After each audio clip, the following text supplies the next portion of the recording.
Yo, hello, hello. Oh shit, I've been dude, my OBS fucking I think I restarted my PC, my like OBS rolled or something. Okay, you can hear me now. Anyways, yeah, listen, buddy. Listen, Tides, buddy. Can you guys release the disabled list earlier, instead of 2 days before the dungeon? That'd be cool. Cause like, I feel like all the stuff on the disabled list, pretty obvious, right? Could have called that, didn't have to be 2 days before. You guys should release that, John, like, maybe a week before and then update it.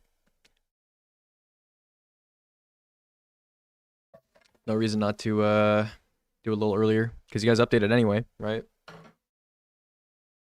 Anyways, anyways, anyways. We got some work to do. We got our work cut out for us. Bro called out Tides. He was in the chat, bro. He was here. He was literally just here. I don't know if he's still here, but you know, just yeah. Yeah. Okay. Well, we have some work to do, chat. We have some work to do. Let's open up the notepad and let's see what we can do. Let's see what we can do. Let's see what we can do. All right. Hmm. Well, the sword stuff is pretty good. Hmm.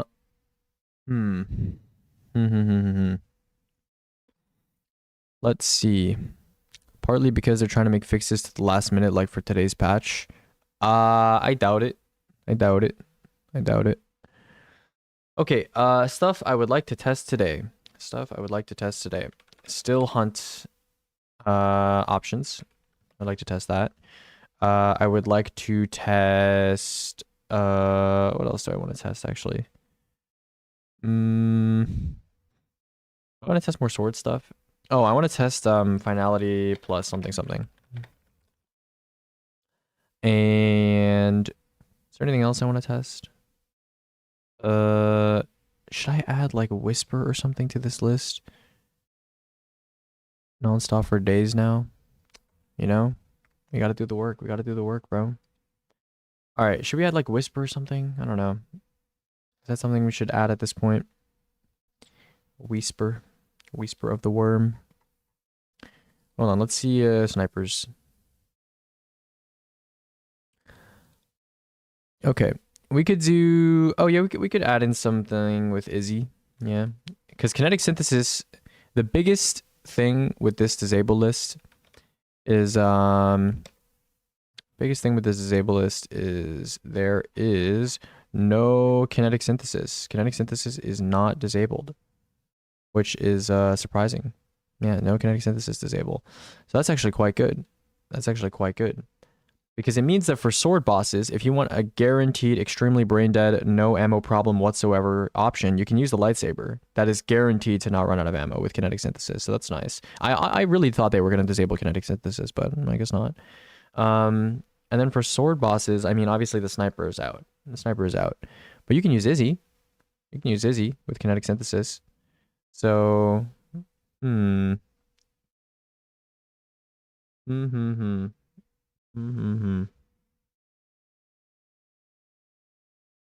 Curious. I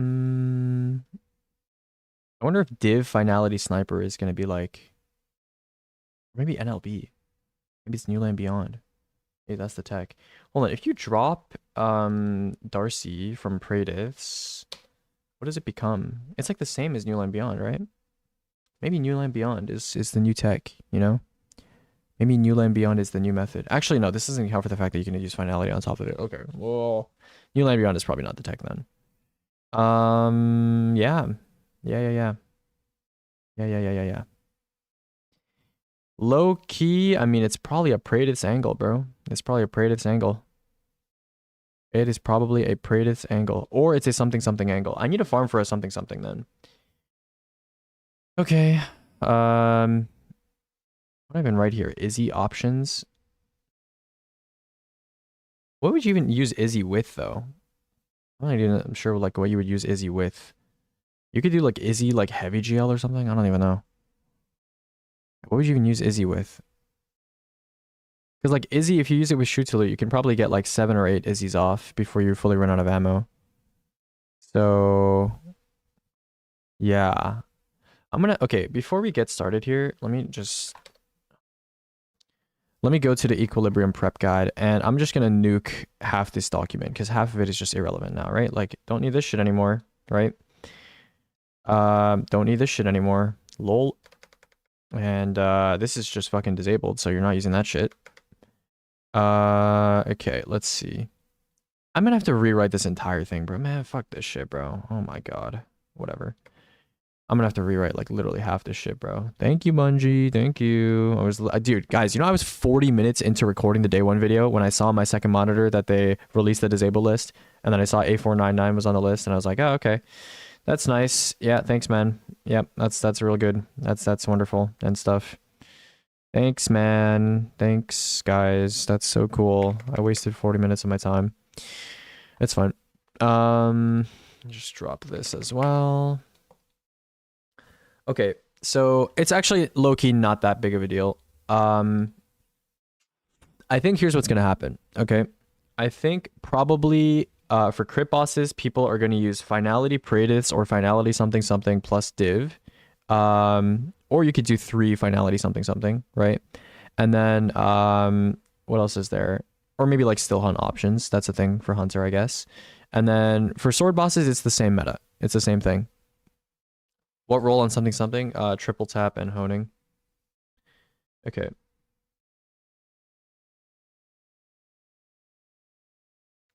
Well, well, well.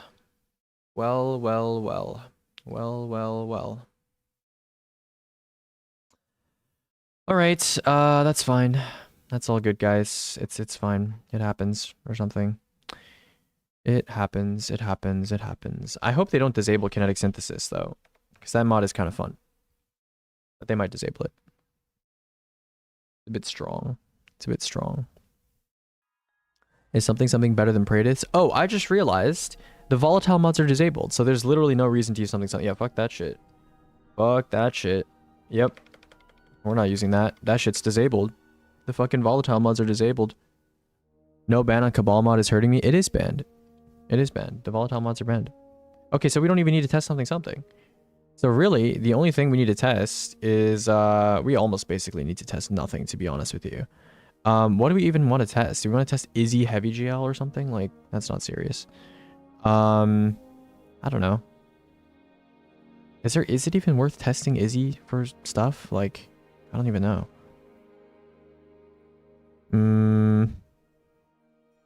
The only question I have, I guess, is Still Hunt. Like, if people are insistent on using Still Hunt, I kind of want to make a rotation for Still Hunt. Because the only one I had was for the Heavy Sniper, right? So, because Still Hunt, even on its own, right? If you look at the sustain tab here and go to Still Hunt, that's very high, right? That DPS is very good. So, I do want to try something with Still Hunt. I'm not really sure what, but I do want to try it out. I think probably what I would do is I would say Still Hunt and Praetus to stack snipers early. And then what would you use on the heavy slot?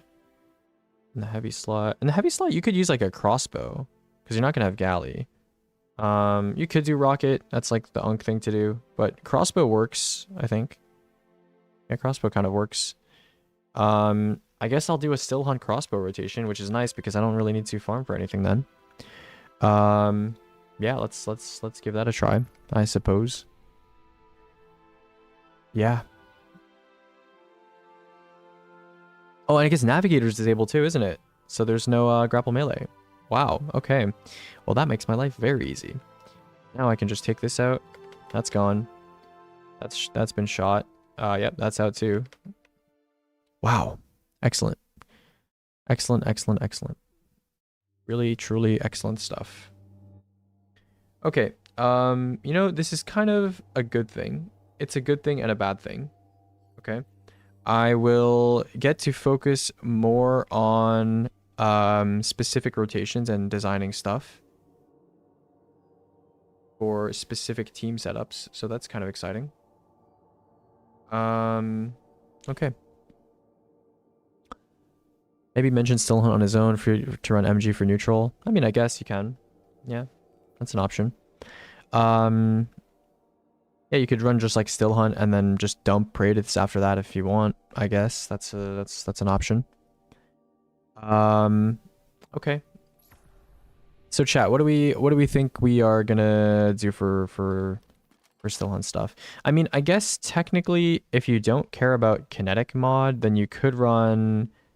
No, you probably should run Praedyths. No, you probably should run Praedyths. The new gear bonus is not really worth it. Wait, the new gear bonus is actually negated by honing on kinetic. Yeah, okay, so you should just run Praedyths. Low key, I should probably tell people to farm 4 times honing Praedyths, like now, because you don't have a lot of time. Yeah, low key, I should probably tell people to farm 4 times Praedyths. Should I make a tweet or something? Just craft it. Oh yeah, it is craftable, isn't it? Okay, yeah, you're right. You don't need a time loss version. I forgot. Okay, so should I put crossbow then as the Still Hunt alt? Look afar. Yeah, should I put crossbow or what? Maybe it should be a solar weapon. I guess it should be a solar weapon or something. What's like solar? I guess outrageous fortune or something. Or we could do a sword. We could do the sword strat. No. I don't know. I mean, I guess outrageous fortune is an option, I suppose. Probably crossbow for honing. Doesn't Prismatic Hunter have enough stuff for honing? Shouldn't need it, right? I guess it depends. You need to like ascension near the boss or something. Yeah, maybe for honing. Maybe. Is it better to surge match and run a heavy GL, or is it better to run crossbow? Might be better to run crossbow. Well, actually, crossbow is kind of useless because it's stasis. And your prismatic nade also has stasis. Why did you even think the sniper wouldn't be disabled? I don't know, I thought they might disable a bunch of things related to it, except for the sniper. But, you know, whatever, makes sense.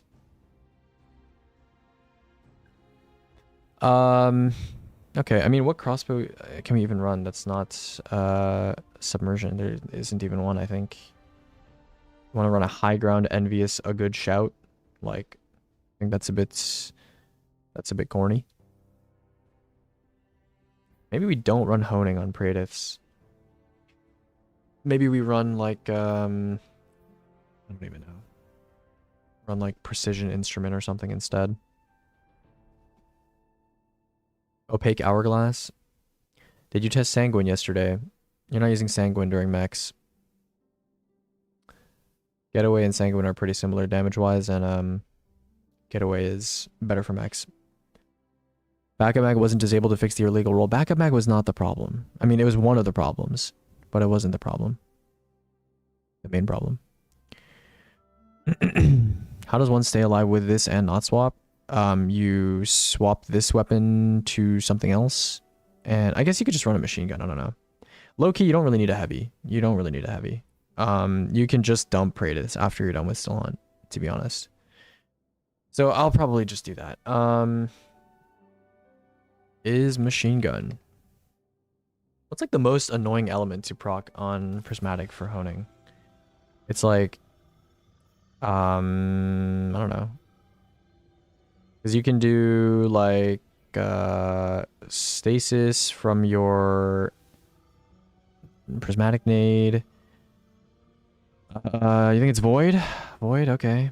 I mean, I could do magnetic nade or something, or I could do snare bomb, perhaps. Perhapsing. I could do snare bomb.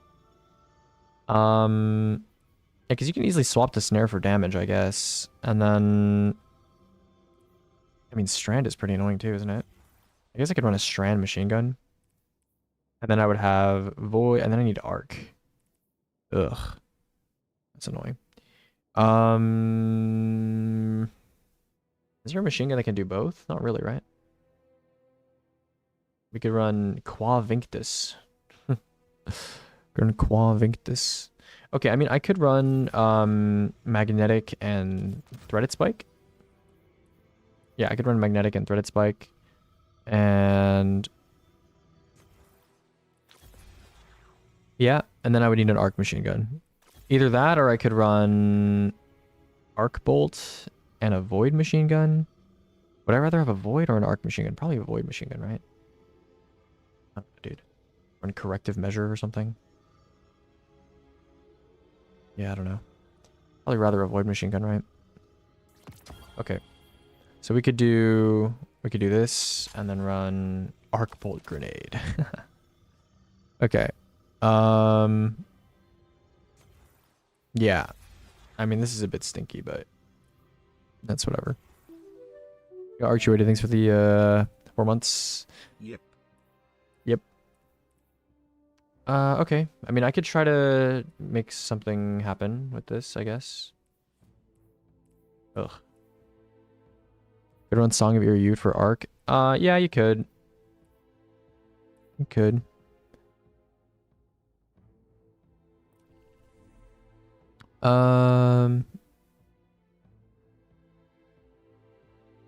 See here.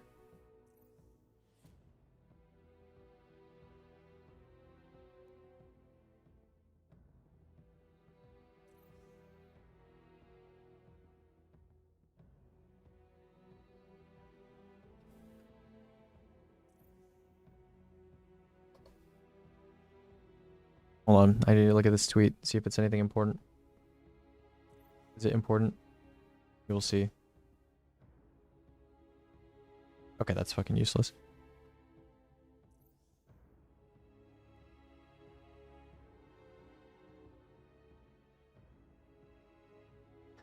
That is fucking useless. Okay, because someone was taking a final. I have no idea what you're talking about. All right, I saw some people saying there is no hunter play now. Thoughts?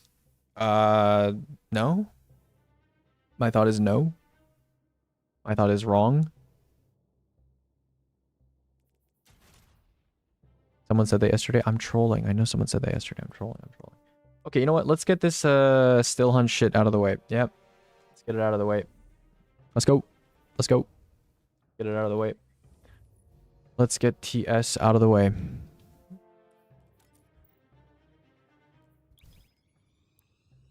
Is if Special Surge is active? Yeah. Why not play that on Solar Hunter for Heal Nade? Are you serious? Heal Nade? Guys, Prismatic Hunter has Amplified access, has Ascension access, has Threaded Spectre access, has DR access in Fragments, and you're telling me you want to Heal Nade on Solar? You're telling me you want to Heal Nade on Solar? Oh, hell nah. Oh, hell nah, bro. I don't think Solar Hunter is worth it in 3-man. I don't think so. Okay. I'm running some weird ass shit. Yeah, Spider, you want to pull up? You want to pull up for fun times? For fun times?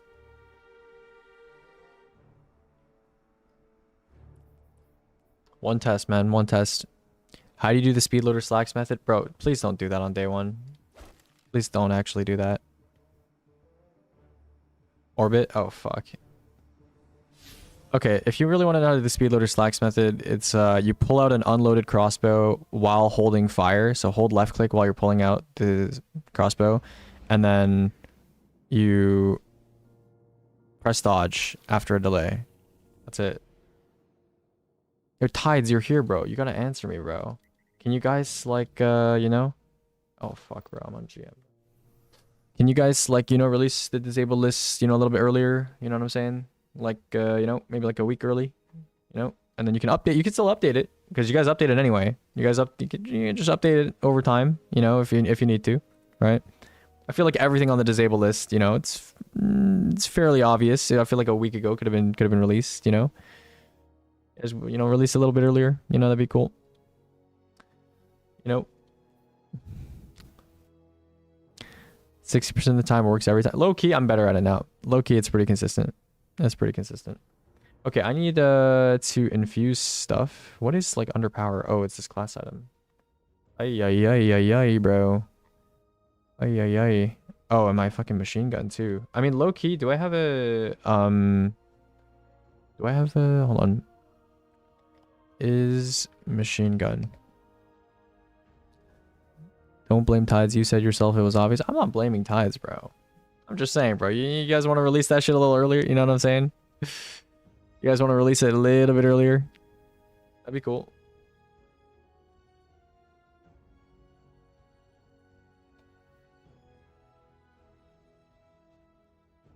Okay, I low-key don't have anything to, I'll just use this fucking machine gun, bro.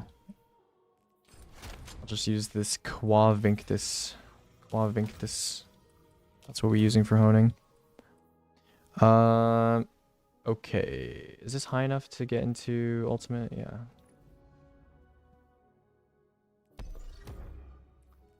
Well, I mean, I don't know. It kind of simplifies things for this contest race, though. It's pretty chill.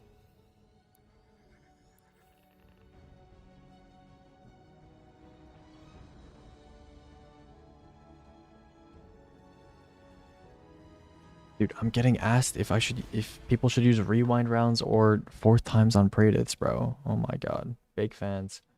Fake fans all around me, bro. Fake fans all around me, bro. Alright, I need to set up this loadout and then we should be good to go. Be good to go. Technically better. How strong? 1 div, 2 worms. 2 worms? 2 worms. What are we saying, bro? What are we saying, bro? Okay, what is this? What are my stats at right now? Like 189, 188? I mean, that's pretty good, I guess. That's pretty good. Low-key, I'm about to run 2 loadouts. One with solar surges and one with kinetic surges. I'm about to do that. Okay. Poor spider here is going to be forced to watch me doing this. Okay. We got courage. We need +10 weapon.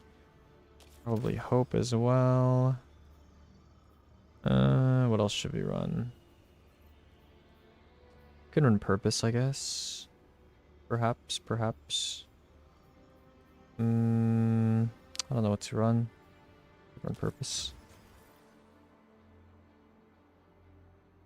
Okay. Let's see. Let's see how this goes. I need to make 2 loadouts here. One here and one with kinetic surges. Okay.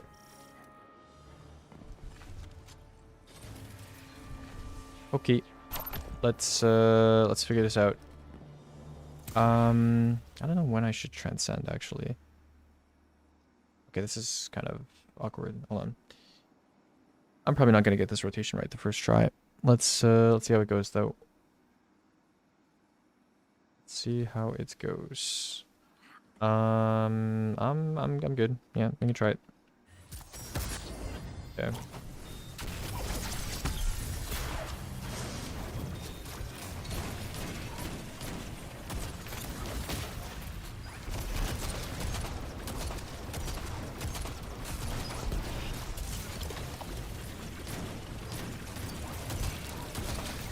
I like low-key wasted 2 still on shots, but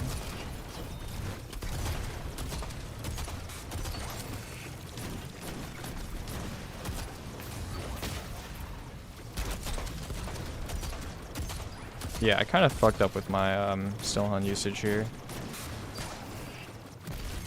Yeah, okay, hold on. I need to not shoot the extra still on shots. Yeah, 10, you can come for extra div.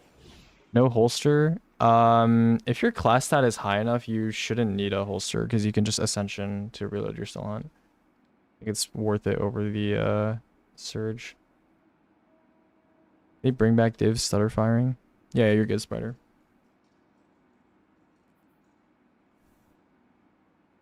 Hold on, I have to orbit so you can join. This is -30 shooting range. Yep. Hi, Rin. How are you? How are you?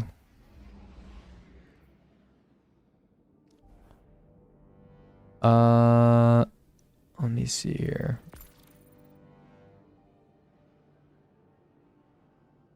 I'm good, I'm good. We are currently doing the only test that I need to do. I was low-key joking about the remaking day one guide thing. I kind of expected it. The last times I've made day one guides before making the disabled list, it was a mistake, so it's, you know, it's a joke, it's a joke. And I honestly don't even need to redo anything. I just need to remove some of the stuff that I was going to recommend, and this is the only thing I wanted to test. Really, everything else I've already tested. So it's nice that they disabled the volatile mods too, because that means I don't need to... Navigator being gone, volatile mods being gone, also means I don't have to test some of the other stuff that I was going to test, so... Yeah. Is minus 30 shooting range. Is definitely a choice. I mean, Still Hunt, you kind of need to be on Nighthawk and sack a bit of survivability to run it. And don't look at my stats right now also. Don't look my stats. I have 8 class. I will not be getting my my class ability back. Lol. This should... Okay, I should definitely, like, fix my mods a bit, though. They're a bit ugly. Let's run this. Oh, I just realized... That doesn't matter, actually. Yeah, I just realized I have to, like, pick up the ammo somehow. I'm not really sure how I'm gonna do that. I guess I can go over in, like, Ascension. I don't know. Yeah, maybe. Okay. I can try to, like, sim the rotation while I'm waiting, actually, for a spider to come back. So, it's like... I guess you should pre-pop your Still Hunt, and then be like... Oh, wait. Okay, don't do that, don't do that, don't do that. Hold on. To, try that again. So I think you should, what, pre-pop your Still Hunt, and then go... And then... Oh, wait, no, no, no. Okay, no, no. That's not how you should do it. I'm a noob, I'm a noob. I need a pre-stack Sniper's Meditation. So... Do I even need to pre-do... not really, I don't know.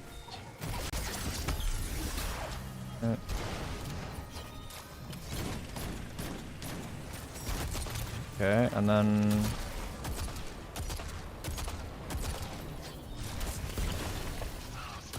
Okay. Pretend I attack crit. Okay, well, Spider's back. We'll see. We'll see how this goes. Yeah. Yeah. Okay. Give this a try.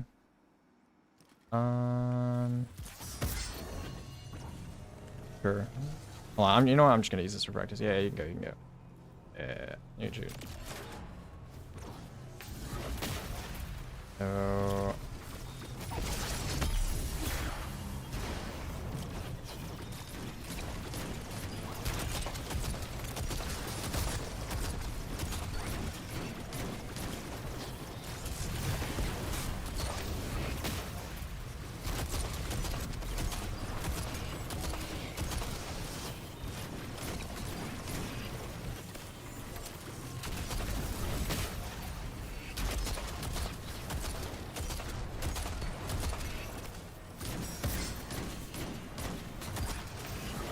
Okay, so you go 1, 2, and swap loadouts. And then, okay, well, you presumably have honing by now. But, okay. I mean, it's not bad. It's not bad. Why Ascension? Because you would have Ascension on during neutral. It's just to reload your guns. I need to, like, save my abilities to proc honing at the end.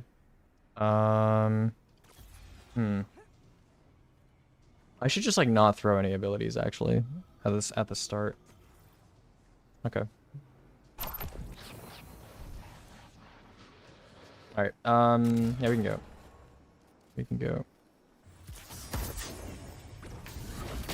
Okay.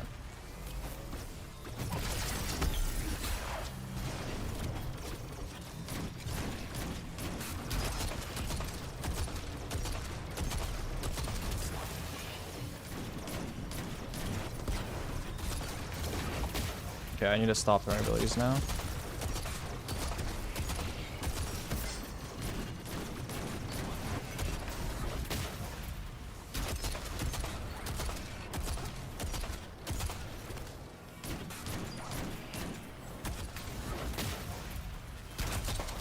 Okay, now I go here, and I go with this. Wait, do I need solar? I don't know. I don't know what I'm missing on my honing here, but I'm missing something. Probably stasis. Yeah, that's probably what it is. How do I go over there and pick up those bricks? I need to pick up the bricks.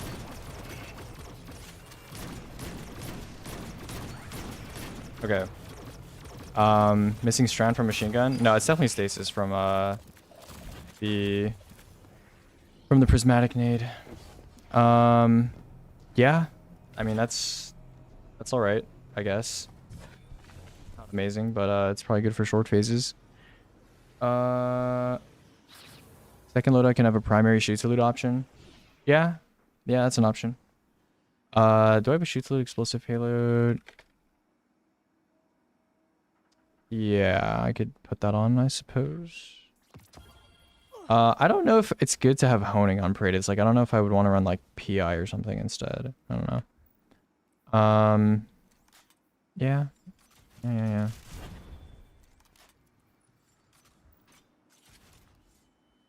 I guess you could also swap your heavy to like an exotic if you wanted. You could just swap to like Izzy actually. If you really wanted to run loadout swaps, actually, you could just swap to Izzy.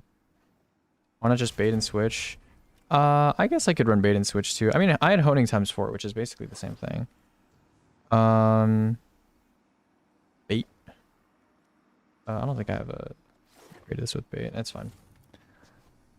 Yeah. Okay. Let's try this again.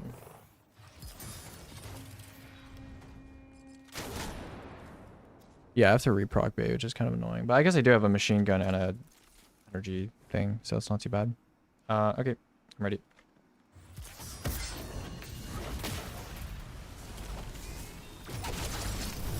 Oh, I didn't cancel properly. Okay, I have aids. All good.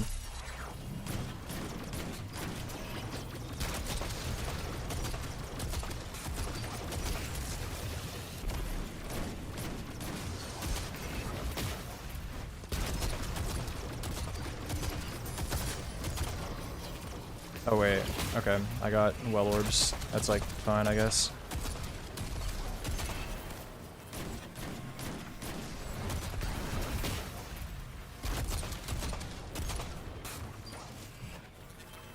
Okay. Guys, don't look. Dude, oh my god, don't look. Do not look.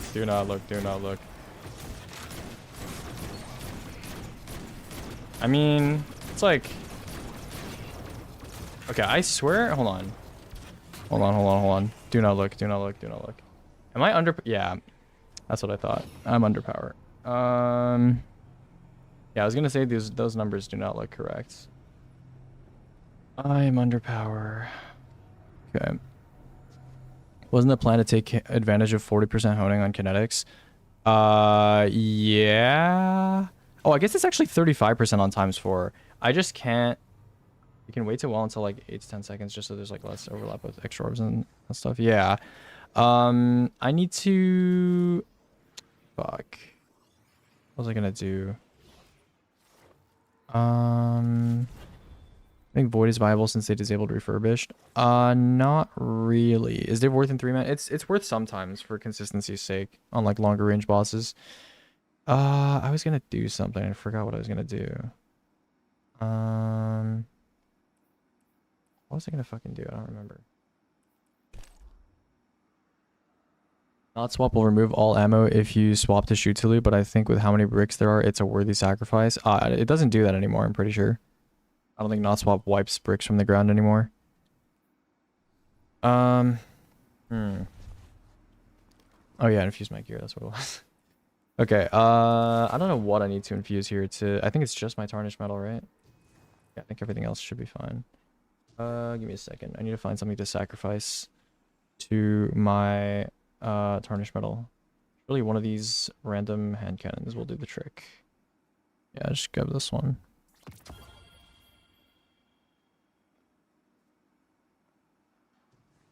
Oh yeah, it doesn't even trigger not swap. Yeah, I forgot. Yeah. Okay, I'm 495. Yeah, it should be good. Should be good. Okay, let's get a new guy. Alright. I'm good. Whenever you're ready. Okay.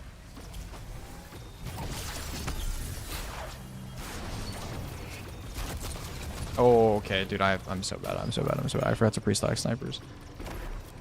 I'm so bad. I also don't think I'm doing the start of the rotation properly. Like, it could be better. I don't even think I have courage, actually. Like, there's not really a point in me, like, pre-stacking honing that early. I think I need to... I think I need to Transcendence cancel. I think that's what I'm gonna do. No boots for the class buff you can get. I don't have boots on any of the other tests here, so I didn't want to put it. But maybe in the future I will have, like, boots on for this stuff. Okay. Okay. I need a new guy. Okay. Yeah, I'm good. I'm good. Okay.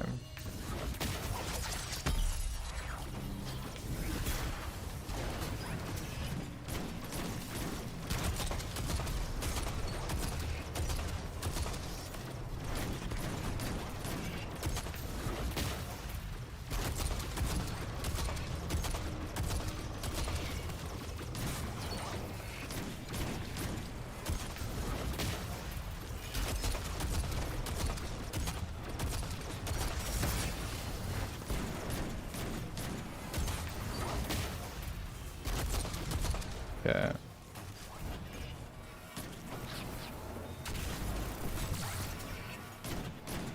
Yeah, I have Pony times 4. That's pretty good.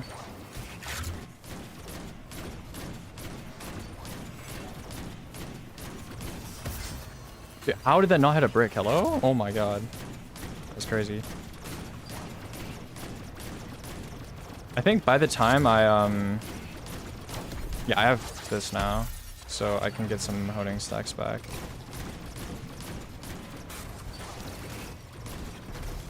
Oh my god. I have honing times 5. Oh my god. This is crazy tech.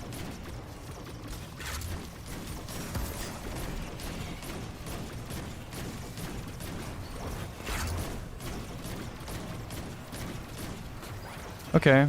I mean, I think it's like okay. I think, hold on. I'm gonna have to put in the numbers. Still hunt sniper. Why aren't you using the shoot salute explosive scout from the hive season? Bry's love? How would I use that? That is worse than, well, I mean, they're basically the same thing. What about whisper and swap to this? Probably not. Hold on. 1 second. Should I test whisper? I don't know. I don't know if there's a need to test whisper. I think finality plus Paredes is just better. I think it is just better.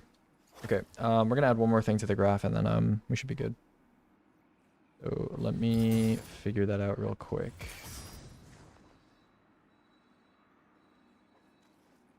Still hunt sniper.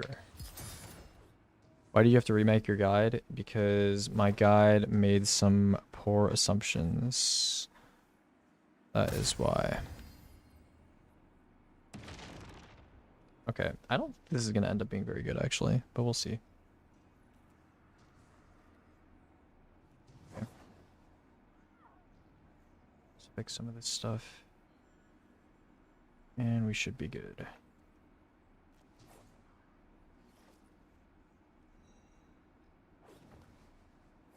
Yeah. Right. Yeah, like right around here is fine. Okay. Need to add an extra row here.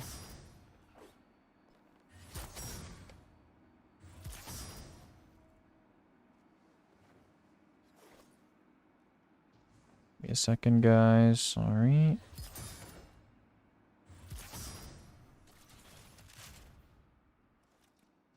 Okay. We're still hunt. We have Praedyths. We have Slash. We have Nighthawk. And I need to make a new row. This should say RS, right? What'd I do? Oh, fuck. Yeah. Where are with... Okay. Oh, we need to subtract div from this as well, actually. Okay, give me a second here. 20/60 minus J3, K3, okay. K3 minus L3. It's M3. Sorry guys, I am doing a bit of work. Q3 minus P3 minus Q3. And that should be correct. Okay. Let's see here. Let's see. Yeah. Outside of the A499 stuff, maybe I should just delete the A499 rows actually. But outside of this stuff, still hunt is like pretty good, you know? Still hunt is pretty good over a short period of time.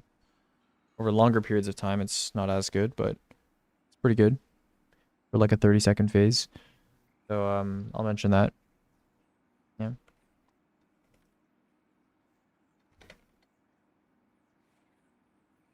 Okay.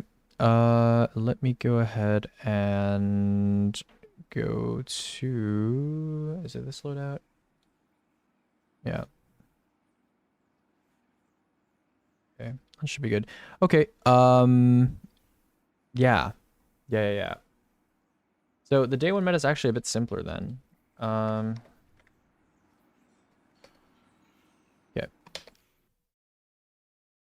All right. I'm gonna rewrite this guide. And yeah, we'll see how this goes. We'll see how this goes. Give me a second. I'm just reading some stuff here.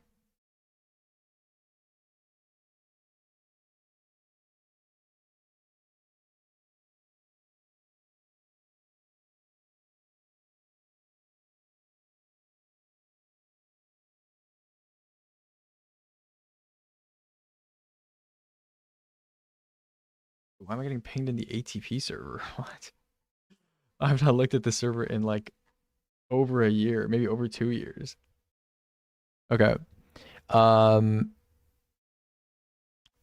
right. I'm back. Sorry. All right, let's go over some stuff here. So, shopping list, stuff to get. This is still probably high prio. This is still medium prio. Praxic Blade. I should suggest both Refraction Core plus Hyperblade and Impact Core. Plus Forceful Blade, is it called that? Forceful Blade? What is it called? What's the plus impacts thingy? What is it called? Forceful Blade 3, that's what it's called. Okay. There you go. Yeah, this is pretty important stuff, I'd say. Oh yeah, Praedyth's Revenge, yeah. Praedyth's Revenge with FTTC plus honing or Ults perk. Okay. This is still probably correct. I think for high priority, I think this is probably actually high priority now. And this is probably also high priority. Convince him to test Hezen or another overflow rocket but still on Praedyth. Okay, you guys still have to remember this is a day one rotation, right? The compromise here is that Still Hunt alone has enough total to be like fine, and then the Praedyth is just to even it out. Adding the rocket, it's like, how are you living during max? right? Already you're on Nighthawk during max, and you're already like dumping a bunch of. You saw my stats. My stats were complete dog shit. So you're either gonna sacrifice damage a little bit and have better stats, and then you're on what? Still Hunt, which is not very good for max because you have to keep the bar unless you want to build it up completely. And then you have what in your kinetic slot? I mean, I guess you could run. You're either going to run like Mint, or you're going to run a primary and then pick up ammo for Praetus afterward, which is like I guess an option you have, and then you're running what, like a rocket? Like, no, you kind of have to run a machine gun. It's like Witness Day 1. It's like you don't people didn't run a rocket during Witness Day 1. Everyone ran like a machine gun because you were living for max. You have a mech loadout and then swap, get ammo, super, and then do damage. You're convoluting things. You're convoluting things. It's just not worth it. It's just not worth it. I think people see the Witness rotation and they're like, oh my god, that's such a good idea. But that is like a hyper optimized thing that's for a controlled environment, We're talking about a day 1 here. Yeah, we're talking about a day 1 here. Doesn't make sense. And just remember, Still Hunt alone, just like dumping Still Hunt by itself is like pretty good DPS. That's why I wanted to include it to begin with. But it has to be a reasonable implementation.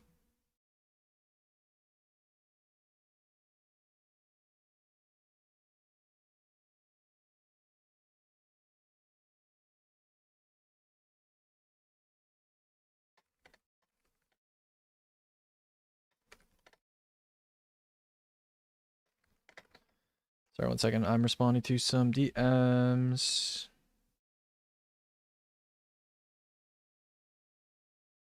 Thunderlord will clear, guys. Don't overthink it. Facts. Factual. Factual. Factual. Factual. Factual. Why are there 4 different people in this server, bro? That's just 4 different people in a VC. What the hell? What the hell are you on?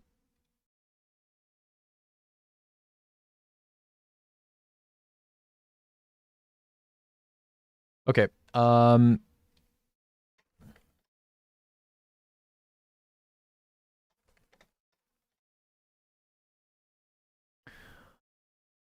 Okay. How are you today? I'm good, Titan Skate. I'm rewriting my day 1 guide. I need your help. I need your help, Titan Skate. Get in here. Okay. Here we go. So, shopping list for day 1. I think this day 1's going to be pretty straightforward, right? I think for range bosses, you go either div plus finality Praedyths, or you just go 3 finality Praedyths, depending on how easy and hard it is to hit the crit, right? And then if it's not a range boss, if it's a sortable boss, then you use 2 Wolfsbane and then a Tractor debuff extend with a Praxic Blade. Or you could do 3 Praxic Blade. That's also an option. Praxic Blade's honestly pretty good. If you want to not worry about running an exotic heavy, that's also an option. I think that's basically it. I don't know. There's not much else to talk about. I think it's pretty chill. Pretty chill. Okay, let's go ahead and start fixing this. So I think the shopping list is good. I think we're chilling on that front. Oh yeah, let's talk about the disable list actually. So I'll talk about the disable list and explain how it affected this guide, I suppose. Bungie.net. Let's go to the disable list over here. Okay, let's just copy this.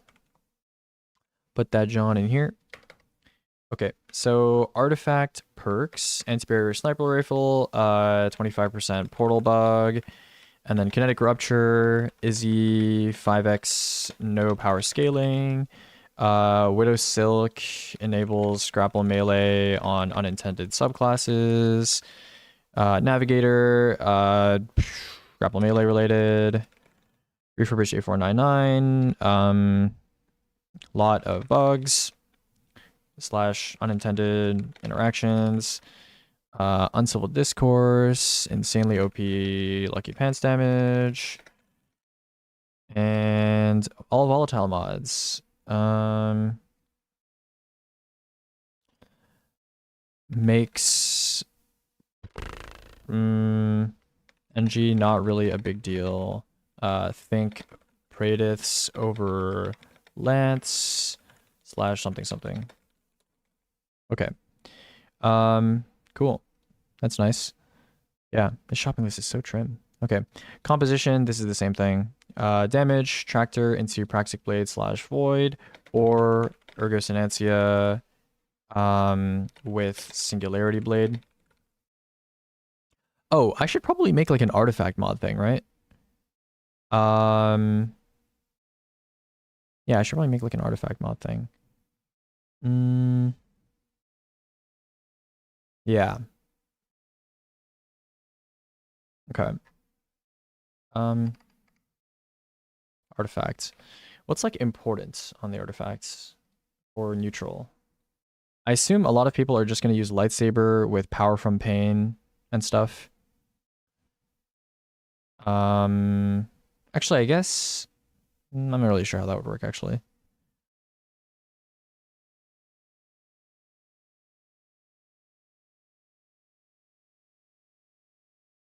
When you say Wolfsbane for damage, does that mean with the 30 FPS thing you were talking about the other day? The 30 FPS thing I was talking about the other day has nothing to do with Wolfsbane. I'm confused by what you mean. Are you talking about frame capping so you don't have problems? That doesn't apply to Wolfsbane. Or it kind of does apply to Wolfsbane actually. You should probably cap to 60 with Wolfsbane. What caddy for Wolfsbane? Probably Relentless, depends.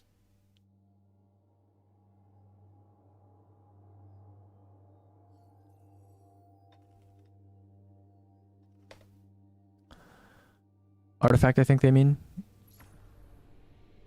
I still don't quite understand. Yeah. For Wolfsbane, you should run. I mean, I don't know. If a phase is really long, you should run Relentless. But I think generally teams will have one person on attrition at least, and then the other two people can be on Relentless. If you're doing 3 Wolfsbane, you can do 1 Relentless, 1 attrition. You can do 2 attrition. I don't think Burning Ambition is necessarily worth it. The damage dip is not that big, and it's kind of whatever. So, okay, what should you run on this artifact? Is there like a set artifact setup that we can just have that we don't need to talk about anything else? So this is disabled, right? There's no reason to really run a hand cannon, I guess, because there's no uncivil is disabled. So I guess overload pulse, sure. I mean, none of the other things here are really going to be used for anything, really. So I mean, sure, overload SMG, unstoppable bow. I don't think anyone's using a bow either. And then what? Like Gravitic Voltaic, probably. That's a good idea. There's no champs. I don't think there's typically champs in dungeon. I don't think there's ever been champs in dungeon day ones. Okay. This is kind of whatever. Swords gain guard resistance. Elemental Siphon. That's probably good. This is definitely like necessary. Reload at range. I guess this isn't that important now. This doesn't really do anything either, I think, right? I mean, I guess maybe does the stunning effect work on like non-unstop champions? Like, does it stagger targets more? I don't know. Power from pain is really good, obviously. Counter energy is kind of useless. Dielectric is good on getaway artist. Combination Argent Blade you obviously want. Singularity Blade is good. Armor Smith is like fine, I guess. Like if you have Pharaoh, you kind of always have resist ×1, so you don't really need Armor Smith, but Rupture's disabled. And then it's just what, like these two or this? So really the only mods that are flex are these 3. So if it's a sword boss, then you wouldn't run snipers. You would run like Void Infestation or something. And then if it's a sniper boss, then you would do this. So I think it's pretty pretty straightforward, I guess. I mean, you can run Armor Smith if you want. Armor Smith's melee bonus is kind of cool. It's an additive plus 100%, so it's like not that good, but I mean, yeah, I don't know.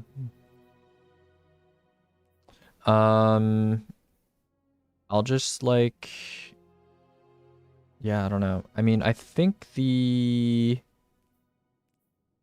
low-key don't really need like riposte or reload at range like ever, I think. Because the only sniper you're reloading in this meta is Praedyths, and that thing reloads pretty fast already. You have riposte, which is like, I don't know if anyone knows if like blocking with your lightsaber and then hitting targets like staggers them or something. Yeah, thank you, Wrath, here for the resub. Yeah, I don't know. I mean, you could honestly just run, like I only have 1 left, right? I don't know. You can honestly run like any 2 of these 4, provided you run like the one that you need for damage, right? Um, yeah, yeah. I don't know. Well, I guess I should drop this and drop this and yeah, I don't know. Okay, I don't know. For artifact, I'll just say first column, whatever. Second column, probably just like I don't really see a reason to run this or this for the most part. I mean, I guess the sword gaining guard resistance could be good for like a, I don't know, for like lightsabers maybe, for like neutral. After you get kills, I don't know. Okay, I don't know. Defaults, gravitic, voltaic, charge, comma, elemental siphon. Alternative, you can run expert handling or guard resist on roam sword encounters. Third column. Very HC good for shielded cabal. Yeah, but the only relevant hand cannon for day one is probably the special hand cannon, which is going to be disabled. If you want to use a primary hand cannon, go for it, but I just put whatever because it just depends on what you're running. If you choose to run a primary hand cannon, you can do that, but it's up to you. Okay.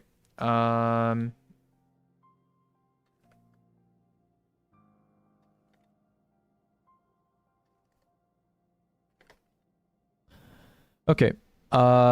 What else? What's in third column? Third column, PTA, I mean, shield break for increased guard resistance is kind of cringe. I don't think you should run that. Kinetic synthesis is really important. Kinetic synthesis. All right, I guess I'll just do defaults again. Default kinetic synthesis. This is very important, so I'm gonna bold it. Reload at range. I mean, I don't know. It's optional. Like, optional. Or I'll say like situational. Situational reload at range for sniper DPS. Yo, Demigod, thanks for the... Oh, what's good, bro? Yeah, you're the guy I rated yesterday, right? Yeah, what's up, man? Hope your epic TP helps went well. And Lord Nika, thanks for the prime as well. Yeah, okay. Interesting. Receiving some interesting notifications from Mr. NA Painter. Okay, not gonna do stolen crossbow. All right, let me just delete that actually from the damage thing here. Okay, what else is in the artifacts? You have reload at range. You have riposte. Yeah, I don't really know if riposte like staggers targets. I don't know, riposte or staggering target. Yo, Spider, do you know if like, you know how like when unstop like unstop champ mods, they work on like normal combatants, right? Like you can stagger red bars and stuff by like having an unstop effect active on your weapon. Is that not a thing? I can check. I swear that's like a thing. I'm not sure. Okay. Power from pain. Non getaway.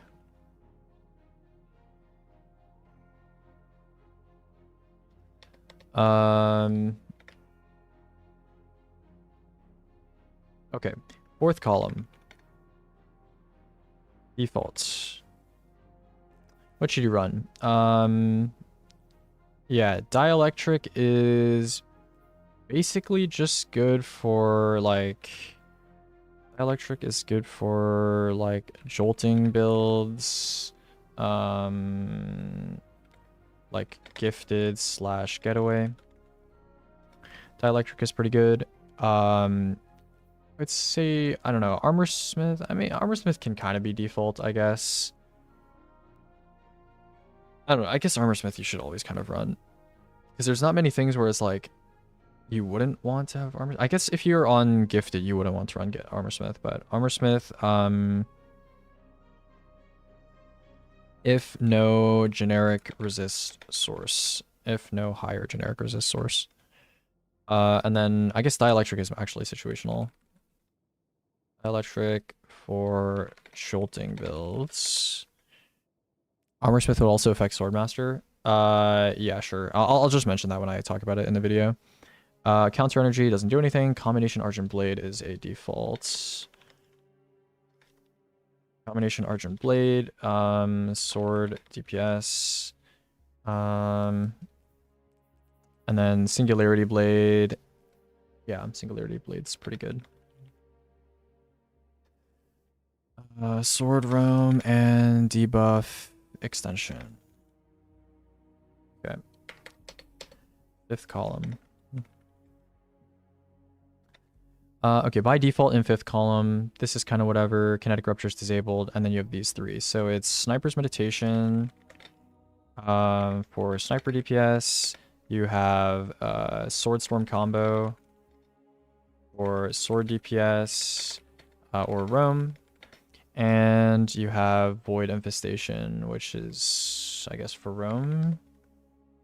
Situational, Void Infestation. Yeah, for Singularity Blade. Slash Power from Pain. Roam. Okay. That is it for the artifacts. The artifact is pretty straightforward. Yeah. Yeah, I mean, for me, I think I'm just going to run... I low-key don't need Power from Pain. If I take that away, do I need to run something else? I guess I do. Okay, I don't know, just run like Riposte or something. I have that, I have that, I have that, and then, I don't know, run like these two, I guess. I suppose. Just so I don't really need to touch my artifact too much. Okay. Yeah, that's it for the artifacts. When we get into the important stuff, what drip are you bringing? I think I'm going dressed as an astronaut for the entire thing. Yeah. Okay, disable list, talked about it. Shopping list, talked about it. Composition, pretty much the same. Damage. So yeah, Tractor into Praxic Blade Void or Ergo Silencia with Singularity Blade, plus Attrition, what the fuck? Attrition setup. Player 2-3, Wolfsbane, explain how to do damage with Wolfsbane, or Ergo Silencia, or Praxic Blade Solar. This is correct. Mobile mid-range. Okay, I'm honestly going to change this to just like mobile ranged, because these are essentially the same. Yeah, easy crit should just be Divinity plus Finality Praedyths. And then hard crit is just fine. Oh wait, hold on. That's the other way around. Hard crit is just Finality Praedyths. Slash Still Hunt. Shorter phase pref. Oh, maybe I should have a space for like tech. There's like tech that people should be aware of, I guess. Where do I talk about surge swapping? Yeah, it's here. But maybe I should have a separate section for tech, chat? Like, be aware of shoot to looting kinetic synthesis bricks or something. I don't know. I guess I could have a separate section for that. Like little tips for tech. Shoot to loot weapon for kinetic synthesis bricks. And reloading.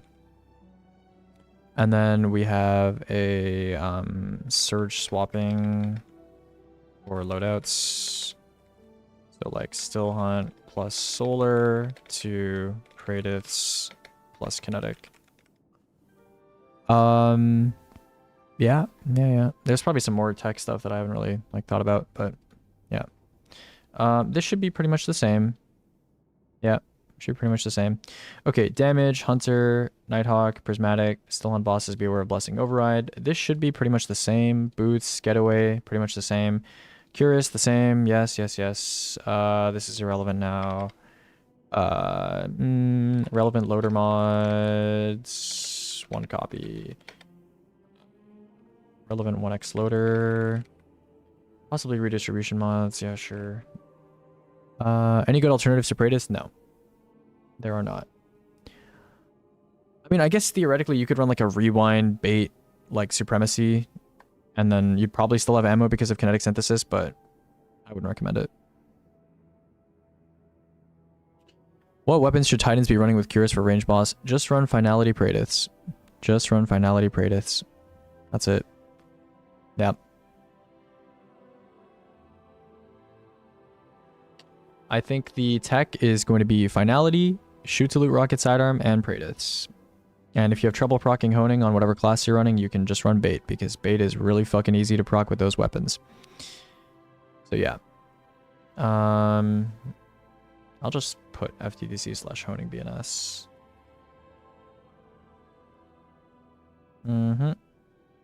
Pretty straightforward. Maybe it's worth it to have like one. Nah, probably not. The trial sniper with TT FTTC? No. No. No, I would not recommend the trial sniper.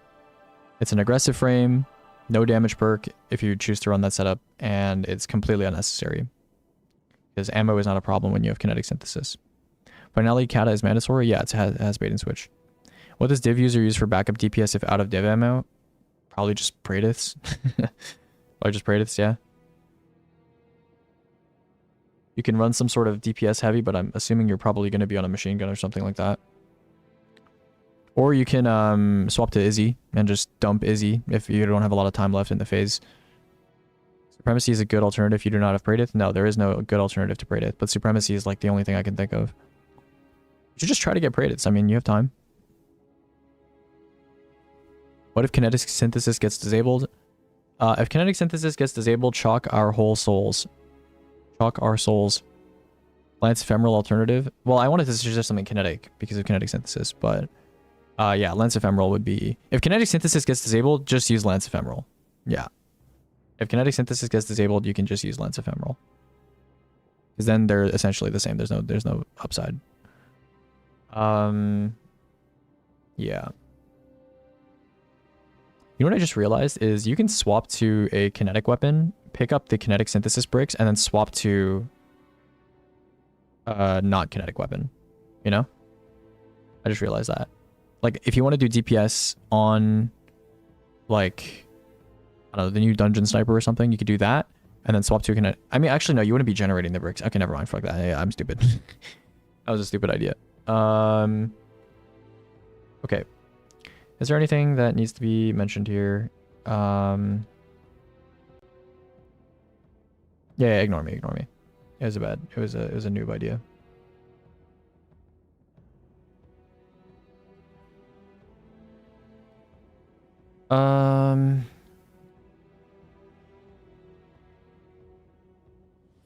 Yeah. Wolfsbane, Finality Zogger.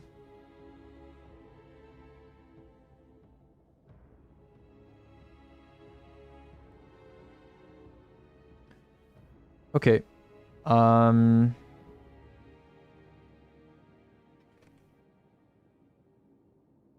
think we're good. What's the angle for weakened source? Just facet of dominance? Yeah. Yeah.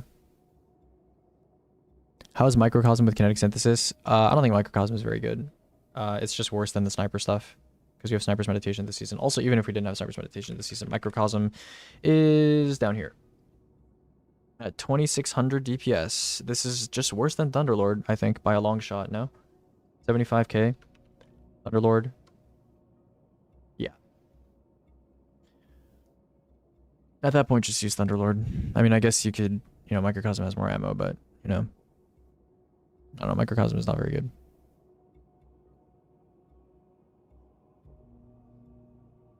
Okay, I think it might be time to record the video.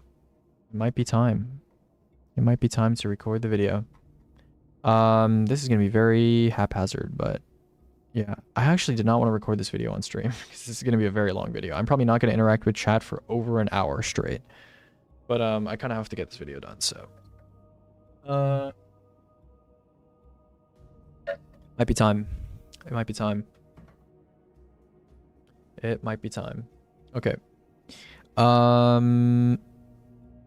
Yeah. Yeah. Let's get this shit done. When will the video be out? It should be out today. But at most it should be out tomorrow. but it should be out today. Like, I'm just going to record it on stream right now, edit it on stream, and then upload it. Okay, listen, before we get forward with this, anyone have any comments? Maybe some tech to add here? I don't know. Anyone have any comments, questions, concerns before I let it rip and record for an hour straight or something? Any last words, chat?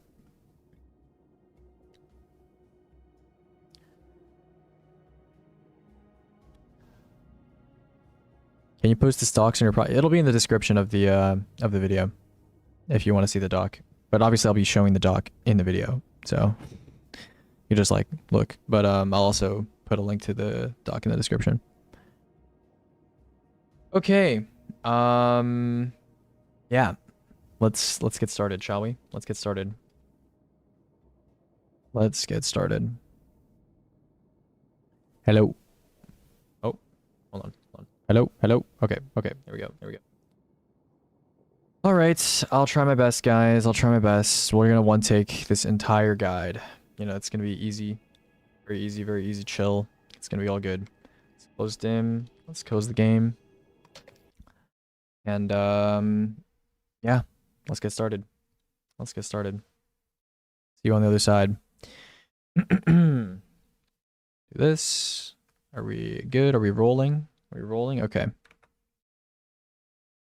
All right.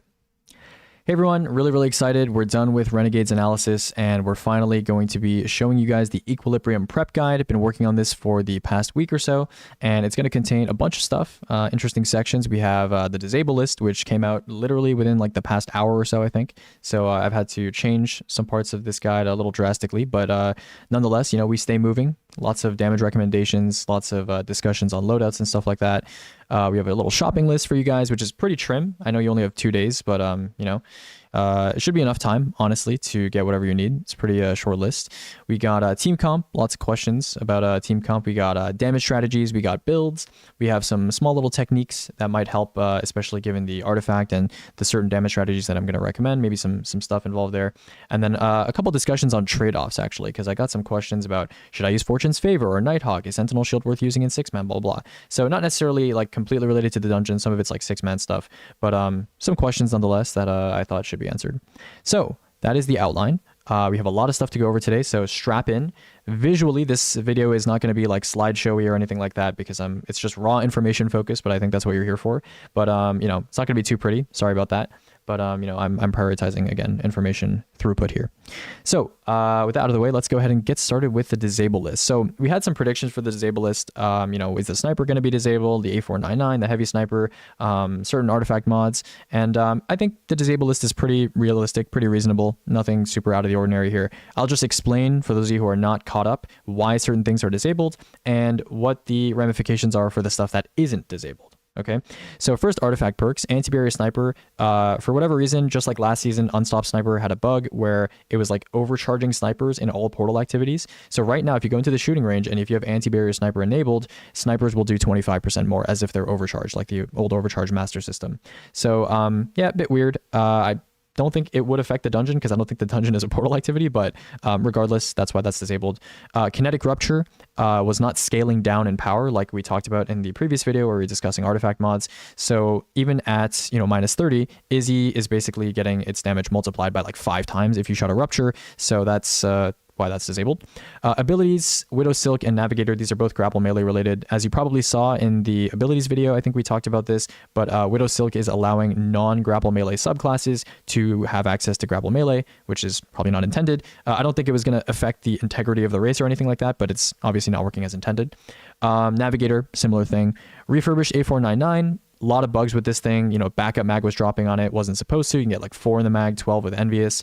There was some other stuff with it where, you know, you could just shoot and hip fire under a boss that was div because kinetic synthesis bricks were just reloading it for some reason. A lot of stuff with this gun. So I assume they just went the easy route, just disabled it for the race. Makes sense, right? Uncivil Discourse, you might have seen solo two-phase witness, never before done, like legit, and it was done using this weapon with a quote-unquote legit damage. So yeah, insanely OP with Lucky Pants. Not a surprise that it was disabled. I thought they might disable Lucky Pants instead of Uncivil Discourse, but they went the other route, which is fine. That's reasonable, right? And then all volatile mods also have no effect, right? So this is mostly the Cabal mod. There's a Cabal mod right now that gives you 17% increase to Cabal combatants. Presumably the dungeon will be majority Cabal, if not entirely Cabal, given the context that we know about the dungeon. And yeah, so this makes it a lot easier for those of you who are grinding for the lawless weapon mod payouts, which were quite annoying, to be honest with you. So that's nice. It also makes some of my job easier, because I was considering testing the new kinetic sniper something with triple tap and honing versus Praedyths because of kinetic synthesis, which you'll notice is not disabled, which we'll talk about in just a second here. But yeah, I was thinking about testing that, and then I realized there's no Cabal mod. So the only difference between the two snipers is 5% because of new gear bonus, and I'm certainly not going to recommend an aggressive with triple tap over a rapid with 4 times and time loss magazine. So makes my job easier, makes your job easier as a consequence. So that's nice. Yeah, so you'll notice one thing here, which we talked about artifact mods in the previous video, that is distinctly missing here, and that is kinetic synthesis. So a lot of the strategies that we're planning, I mean, they might disable kinetic synthesis, right? I don't want to, eat my words here, but they might disable kinetic synthesis, but for now they haven't. And I had a feeling that they weren't going to disable it because they kind of did scale it properly with power. And so maybe it is intended to work the way it does, which the way it does right now, if you're not familiar, is doing kinetic damage basically grants you infinite kinetic ammo. So a lot of the strategies that we're going to talk about, we're going to bring back old friends like Praedyth's Revenge, which are kinetic weapons that are very strong, and you're basically going to have infinite ammo with these weapons. So yeah, it's going to dictate a lot of the stuff with this dungeon. And yeah, that's it for the disable list. Let's go ahead and get started talking about the shopping list. So pretty trim list this time around, honestly. I've split it into 3 categories. High priority, stuff you should try to farm right away. You have medium priority, and you have low priority. Okay, so high priority, you have Ferropotent 2-piece. We talked about this in recent videos, but basically universal DR, very, very easy to activate on any competent build, 10% DR all the time, refreshable. Just really simple stuff, really easy stuff to get. Solo fire team ops, just, grab 2 pieces that are relevant, that are decent. We're going to talk about stat priority as we move further into this video if you're curious about that, but that is something I would consider high priority and pretty easy to get. Praedyth's Revenge is craftable. I mean, if you haven't played the game since like VoG got its weapon pool refreshed, then you should probably get a Praedyth's Revenge with 4 times a charm, honing, bait. Depends. If you're playing like Prismatic Warlock, which has extremely easy access to getting 5 stacks of honing, maybe honing is better for you because 40% compared to 30% on bait on kinetics. If you think you're going to have trouble proccing honing or getting more than 3 stacks, then maybe stick to bait, right? So one of them, craftable, pretty easy to get, not too hard. Finality's Augur plus the Catalyst. I mean, it's day 1. Finality's Augur, ever since the quality of life changes post Under Doctrine release, very good gun for day 1s. Decent for neutral, for survivability. You basically are never going to run out of heavy with this thing unless you are changing it to the linear mode and like dumping ammo because you're literally out of everything else. But thanks to kinetic synthesis, which I'm fingers crossed it doesn't get disabled, you are just never going to run out of ammo with this gun. So great, super gen, decent neutral. Don't need to really say much else. Medium priority stuff. So Saya turn of 4 with honing. If people do tend to go down the route of like double rocket pulse with finality, which is totally valid for shorter phases, might be something you want to consider picking up. You don't need to get the shiny necessarily because accelerated assault is bugged with this weapon. It's on the known issues list, but with Bungie and their timelines, I would assume that they're not going to fix the accelerated assault interaction before the day 1. And so because of that, you don't need to worry about getting a shiny. Just get one with honing. Trickle charge would be nice, or blast distributor would be nice, but neither of those perks is as essential as rewind or universally applicable as rewind unless you have a Stormscape Titan. So it's not going to be the same level of uptime. Just get one with honing, right? Praxic Blade. I assume if you've done the Renegades campaign and you are planning on doing this day 1, you have a Praxic Blade. There are 2 configurations that are really relevant for this day 1. The first one is Refraction Core plus Hyperblade. This one is a defensive play one. So if you're just running around, you're not planning on using the Praxic Blade for damage necessarily, but you are using it for neutral, then, Refraction Core is good. It's a good defensive option. And then Hyperblade also gives you basically guaranteed amplified all the time, which, if you're a subclass that doesn't have access to amplified very easily, it's just a free, like 15% DR plus the, adds missing you thing. The second configuration is Impact Core plus Forceful Blade 3. Praxic Blade is actually usable for damage even without the offensive form, which is only available through Equilibrium. I talked about this before and I said that, I'm not going to fully test Praxic Blade. Hold on, I gotta clear my throat, bro. Oh my god. 1 second, bro. I knew this was gonna happen, bro. I gotta take water breaks. Holy fuck, bro. My throat is gonna be like the fucking Sahara Desert by the time this is over, bro. Holy fuck. All right, all right. The second configuration is Impact Core plus Forceful Blade, and I did say that I wouldn't test the Praxic Blade fully until after the dungeon was out because offensive form is not available right now. But even without the offensive form, I have done damage testing, which I will show you. Don't worry, I will show you when we get to the damage part of this video. But Praxic Blade is actually usable for damage, and unlike other sword options, even Wolfsbane, which I've been, kind of glazing recently, and you have Ergo Synancia with like Relentless and stuff like that, even those weapons don't have as much total damage as the Praxic Blade. Even without the offensive form refund, because of kinetic synthesis, Praxic Blade literally cannot run out of ammo. Like, you net gain ammo while you are doing damage with this weapon. So if you are really concerned about total damage, or you really want a neutral loadout that's very, very consistent, and you could just throw on the Praxic Blade and use that for damage instead, it is an option, and we'll talk about why it's an option in the next sections. Okay, and then finally, Wolfsbane plus Catalyst, which Wolfsbane does have higher DPS than Praxic Blade, arguably is more survivable than Praxic Blade during damage because of the little DR bubble that you get on top of the healing from the nanites, so that is an option as well.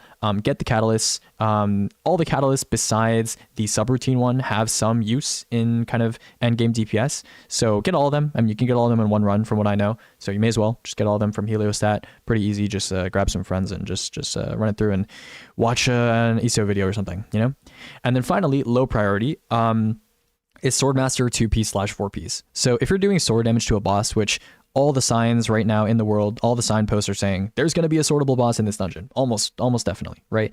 And if that's the case, then you want one person in your team to have a Swordmaster 2-piece to guarantee that the boss is consistently exhausted, because Swordmaster 2-piece, if you don't know the set bonus, you do exhaust infinitely refreshable on sword damage. So at least one person having sword. Exhaust is 25% outgoing damage reduction from bosses. Pretty nice to have, right? In case you get stomped and stuff.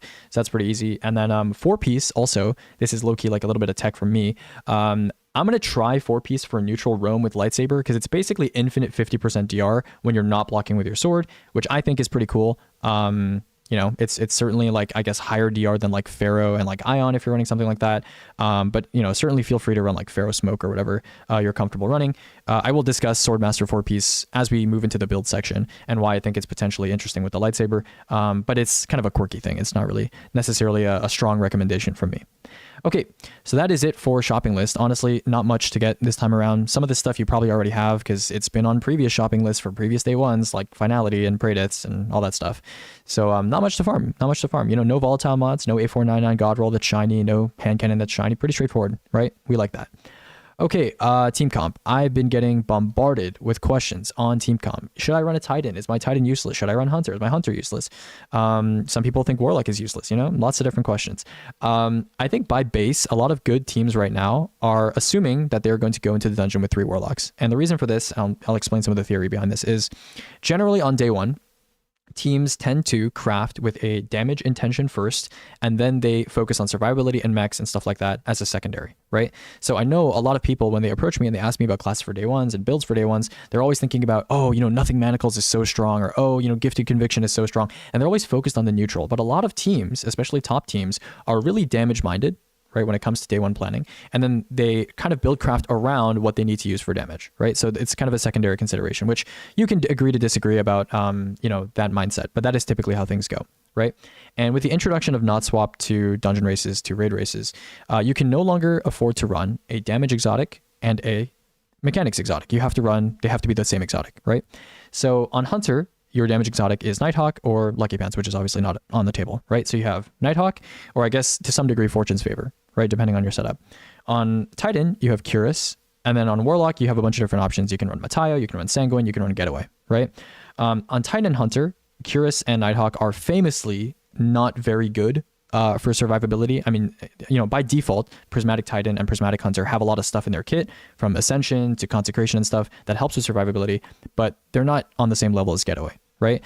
And I think a lot of players, we were discussing Getaway damage last season. If you saw the damage rotation ranking last season, you probably saw that Getaway has insanely good total damage, has fine scaling, and compared to stuff like Sanguine, the damage it's comparable, right? It's not horrible, right?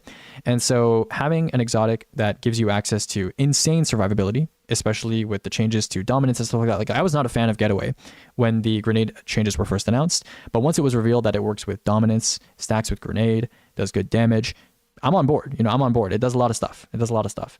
So Getaway is kind of like a one size fits all. You know, in dungeons, in day one context, you always want to be picking stuff that you don't really need to think too hard about. You don't need to do a lot of player input to get a lot of gain out of it. And Getaway is the ultimate, just like do whatever you want. The build will play itself kind of thing, right?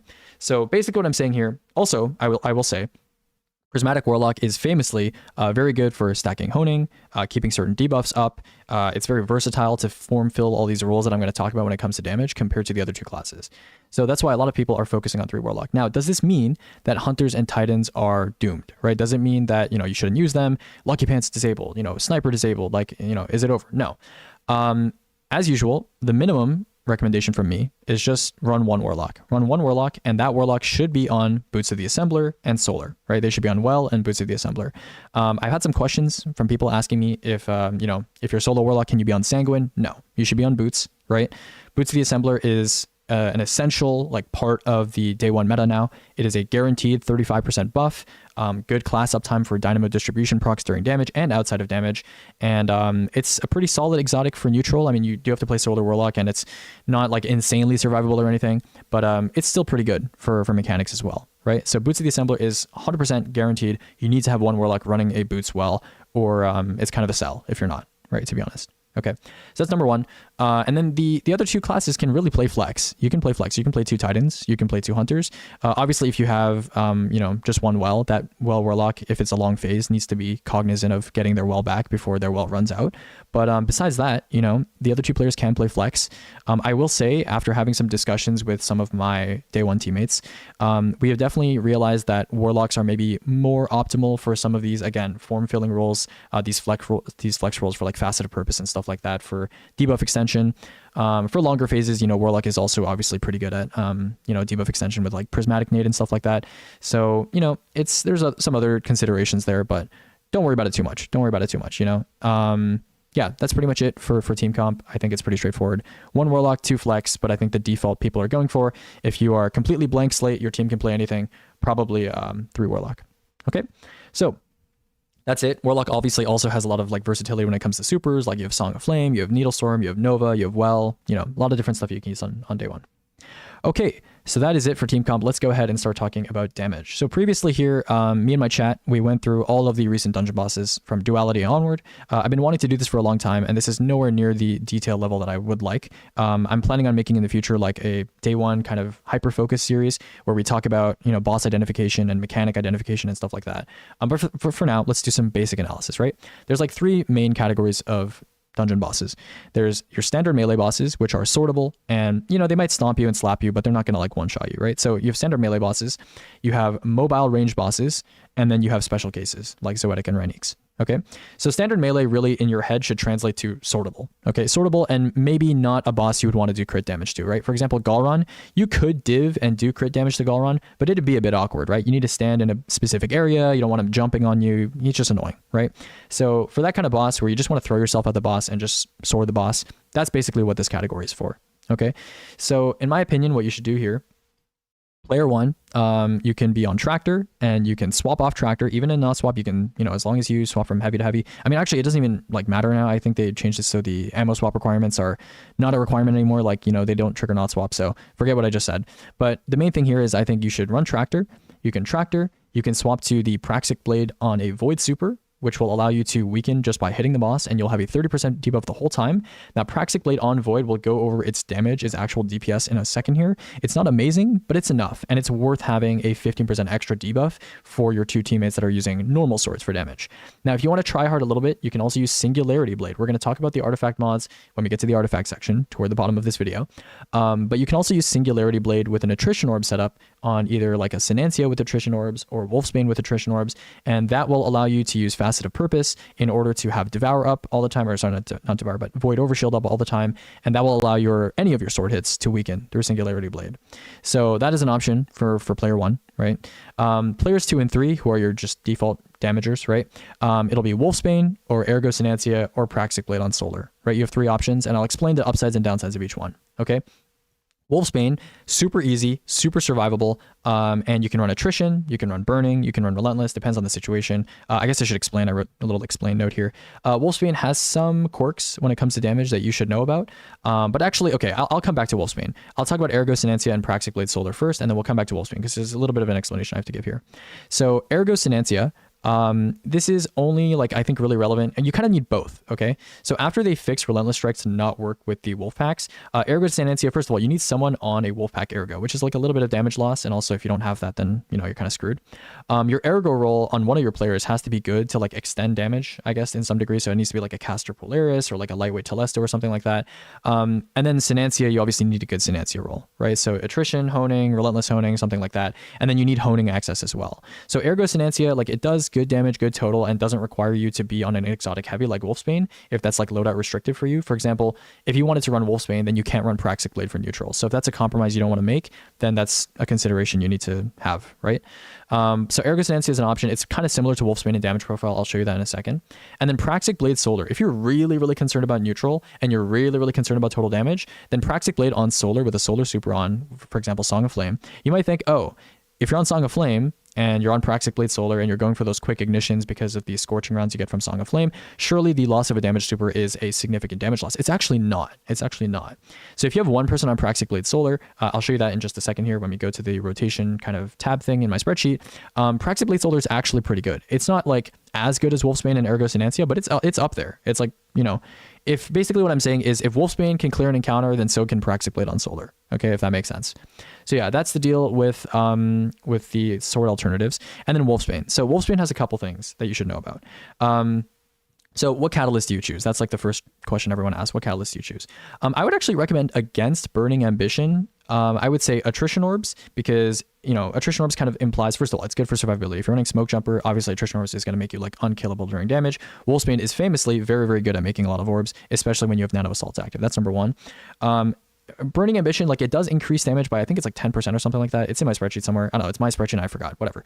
But I will say, like, I tested Wolfsbane with Relentless on, and it was still competitive in terms of damage. So if you added Burning Ambition, it would be even better, but I don't think damage is really that big of a concern. So I think you should either go Attrition for survivability focus with Smoke Jumper, or to create orbs for a faceted purpose user on your team that's doing debuff extension with Singularity Blade, or you can go with Relentless. And Relentless, Attrition Orbs and Burning, you do kind of, if you're doing the new combo, which again I will explain, you do run out of ammo like in 45 seconds or so. So if the phase is really, really long, you may want to consider investing in Relentless. And you can also argue that Wolfsbane's like DR from its handle is like enough by itself to keep you alive, and you don't really need like the orb generation or anything like that. So it's kind of a toss-up. It depends, right? So take your pick.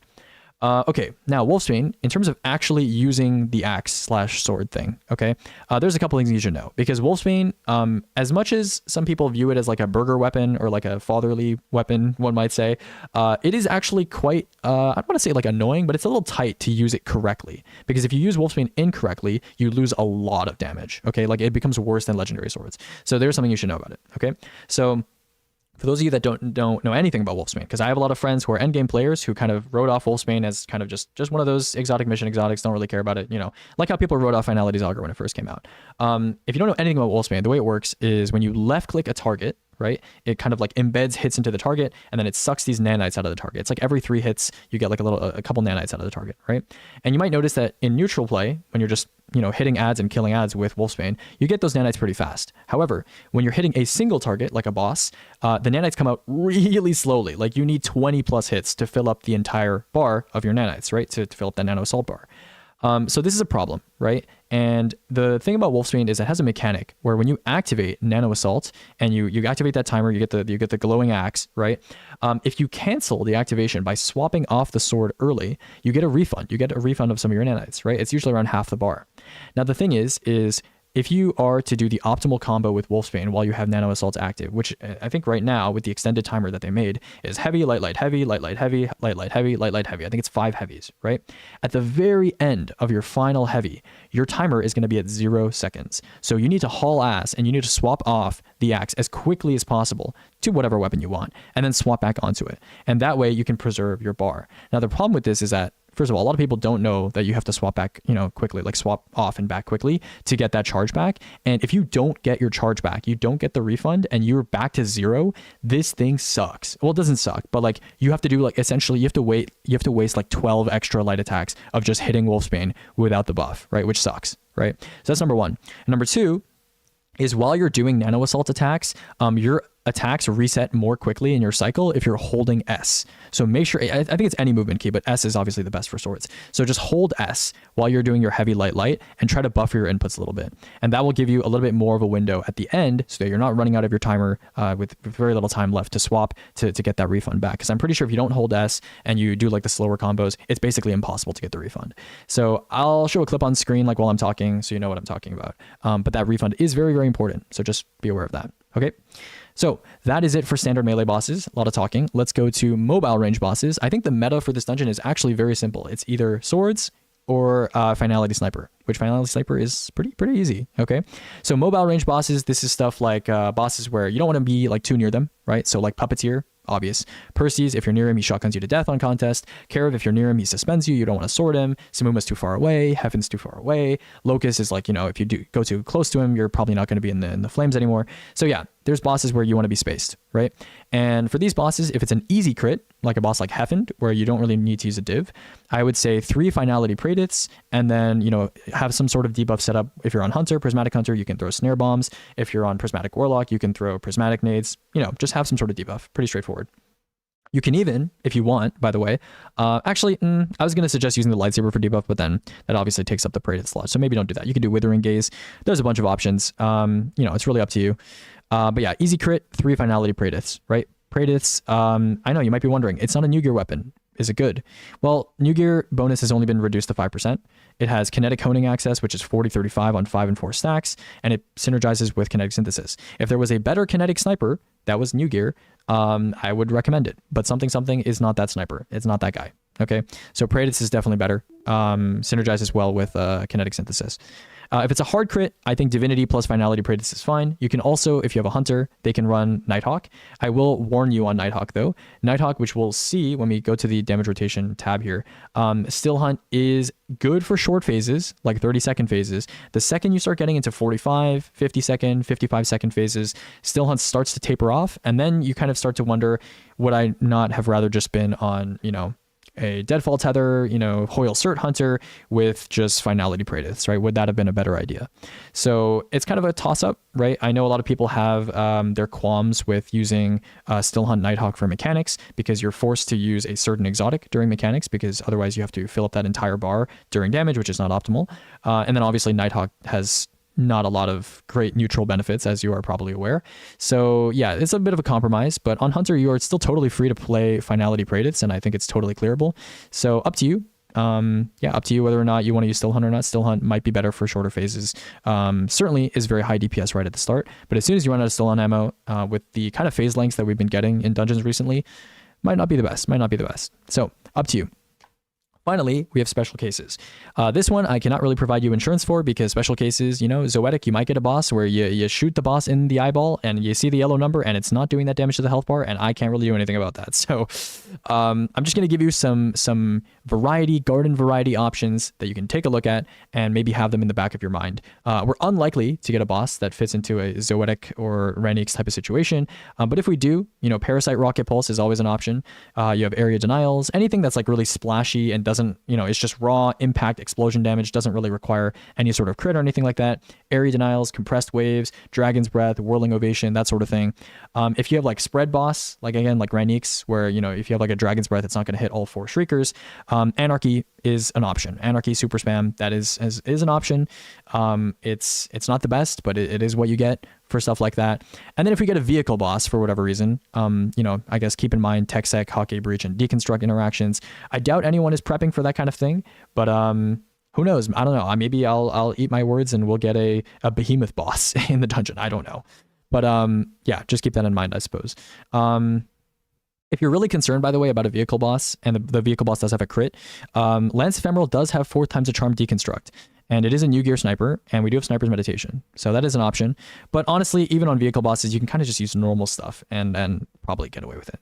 So that is it for damage. I hope you guys are happy with that. I'm going to go ahead before we talk about builds, and I'm going to show you a tab. If you are curious about day one damage, this is going to be the most important image that I show you in this video.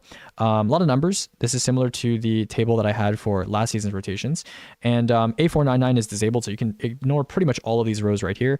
If you are curious about which values you should be focusing on in this big array of numbers, focus on these. Focus on this column right here. So this is the DPS over 30 seconds, and this is the DPS over 60 seconds. You'll notice that a lot of the top stuff is dominated by A499. Disabled, ignore. Okay. I tested Mobius and Rocket Pulse, Mobius, Levy, and was not super impressed by that with Orpheus. I'm not gonna lie. Short-term damage was decent, but certainly not worth sacking your neutral and playing Void Hunter.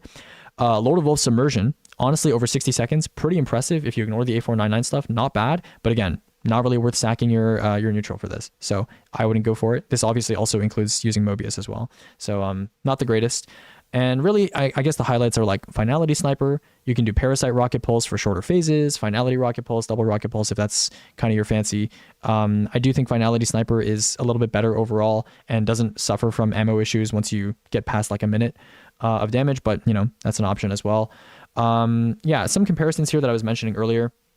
Some people were asking me to test like the Praxic Blade on Arc because of the Bolt Charge interaction on Arc Supers.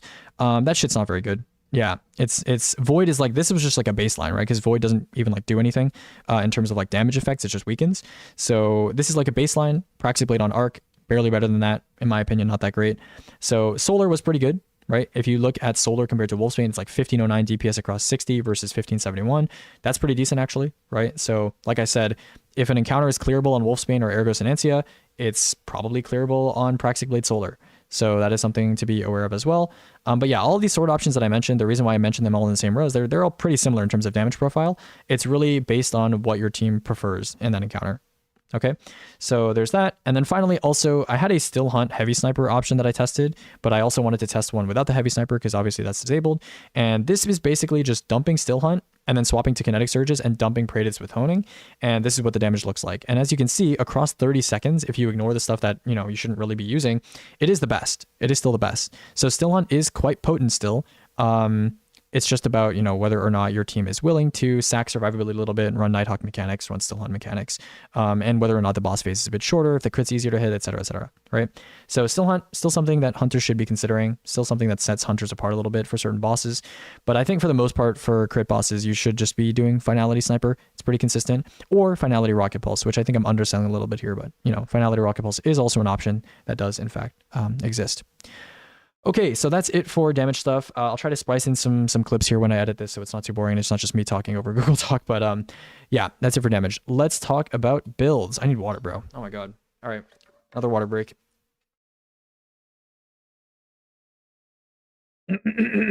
Okay.